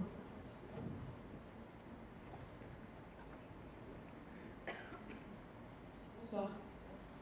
Tout d'abord, merci pour le débat qui était absolument passionnant. J'aimerais vous poser une question à partir d'une thématique qu'on n'a pas trop abordée, peut-être un peu technique, mais largement à la mode, qui sont les liens entre l'intelligence artificielle et les médias, l'information en général. Vous avez parlé de fidélisation des clients, de fiabilité des sources. Est-ce que vous pensez que l'intelligence artificielle est un outil pour faire du profilage, pour vérifier les sources, et peut-être même pour aller au-delà de tout ça? Pour vérifier les sources, c'est sûr. Mais c'est des moyens, c'est de l'argent. La question, c'est de savoir est-ce que les grands médias seront équipés pour pouvoir, par exemple, détecter instantanément une fake news imparable qui ressemble à une vraie information. L'exemple que je cite quelquefois, c'est imaginez la grande prière à la mosquée de Paris le vendredi après-midi, et puis vous avez une vidéo qui vous montre la mosquée qui brûle, des morts, une déclaration du président Macron, et cette vidéo et diffusé dans le monde entier. Et puis au bout de combien de temps vous arrivez à savoir que tout est faux? Et est-ce que vous avez pu éviter que ces images aient déclenché des représailles, des réactions dans le monde entier, dans les pays musulmans, etc. Donc là, il y a quelque chose quand même, il y a un enjeu vraiment, vraiment important. Je me souviens, il y a 2 ans, tout à l'heure, il y avait Mélenchon dans les citations, le site Le Média avait publié, il y avait l'information comme quoi un étudiant à Jussieu avait été défenestré.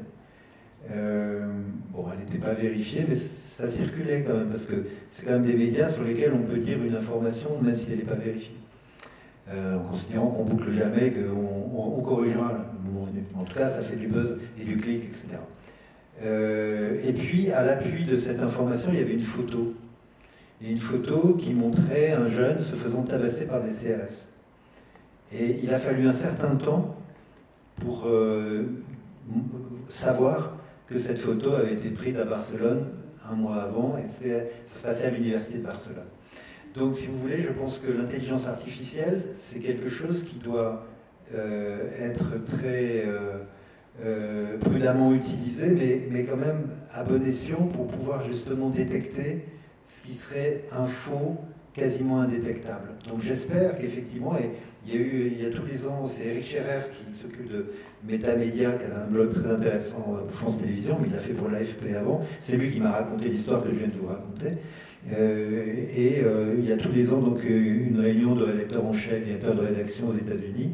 Et là, au printemps dernier, ça a été l'essentiel de la discussion, c'était ça. Est-ce qu'on sera équipé d'outils qui nous permettront de détecter les fake news, et en particulier par l'intelligence artificielle? Juste pour information, pour rebondir sur ce que tu dis, j'étais récemment au Forum mondial de la démocratie à Strasbourg, où il était largement question de la désinformation. Et il commence à exister des outils qui sont accessibles en open source. Il y a l'AFP notamment qui développe des outils pour identifier les faux en photo et de plus en plus en vidéo, parce que c'est ça la prochaine menace, c'est les deepfakes, donc les vidéos manipulées.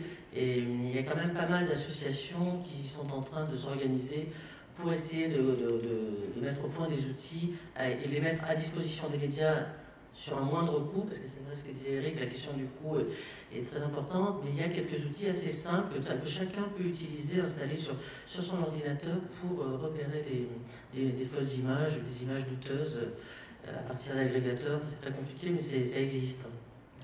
Très important, parce que pour moi, toute nouvelle technologie apporte quelque chose en plus. On parle justement des images. Moi, je prends l'exemple en 2016, le 22 mars 2016, quand il y a eu l'attentat à Bruxelles, on a une vidéo qui parle finalement d'une explosion dans un aéroport russe, qui est utilisée pour illustrer dans certains médias ce qui se passe en Belgique. Avec certains outils, justement, on aurait pu comparer très rapidement et voir que cette image, finalement, elle ne datait pas de quelques minutes, mais plutôt de quelques mois ou quelques années. Donc ça, c'est quelque chose qui est intéressant. Et puis aussi, en tant que journaliste, pour voir les tendances qui peuvent émerger sur les réseaux sociaux ou parfois des éléments d'actualité qui émergent, il y a des outils aujourd'hui qui nous permettent de voir les tweets extrêmement forts, les posts importants qui émergent. Et ça, c'est des sources qui peuvent être aussi intéressantes. C'est comme ça qu'on est souvent alerté sur des événements dits de voie publique, dits breaking news sur des mouvements sociaux ou autres. Et ça permet de pouvoir avoir ces remontées-là, et ensuite, après, de vérifier si ces images datent bien de l'instant T, ou si on est face à quelqu'un qui veut propager une fausse information. Donc, comme toute technologie, à manier avec prudence, mais il faut toujours en prendre la richesse et le bénéfice que ça peut nous apporter pour simplifier notre travail au quotidien. On a vu beaucoup de photos, de vidéos utilisées à des mauvais escients ces derniers mois, ces dernières années. Peut-être une autre question, 2 autres questions, une question.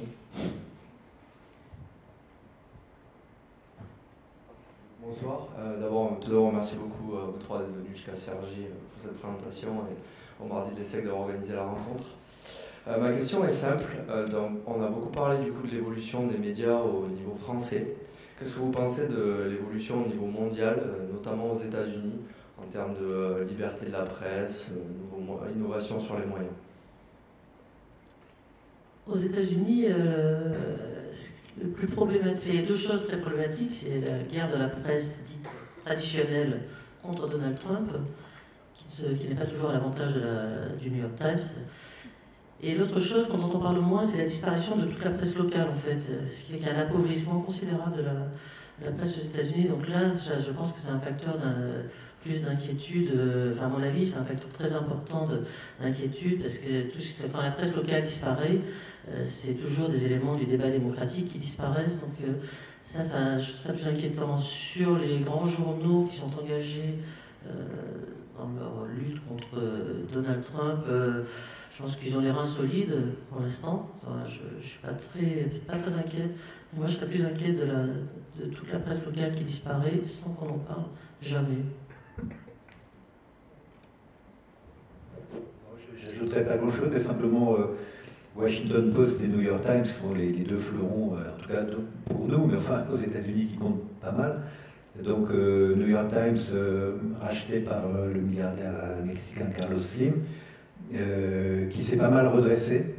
Et puis Washington Post, qui est la propriété de Jeff Bezos, donc du patron d'Amazon. Voilà, c'est des faits, ça c'est des faits. Et ils sont des très bons journaux. Mais on voit là, par exemple, avec le Washington Post, la nouvelle économie venant au secours de l'ancienne. Merci à vous, merci à tous les trois. On arrive du coup à la fin de ce débat. On vous invite à vous diriger vers la cafétéria pour un traditionnel cocktail où vous pourrez peut-être poser les questions que vous avez à nos invités. Merci à tous.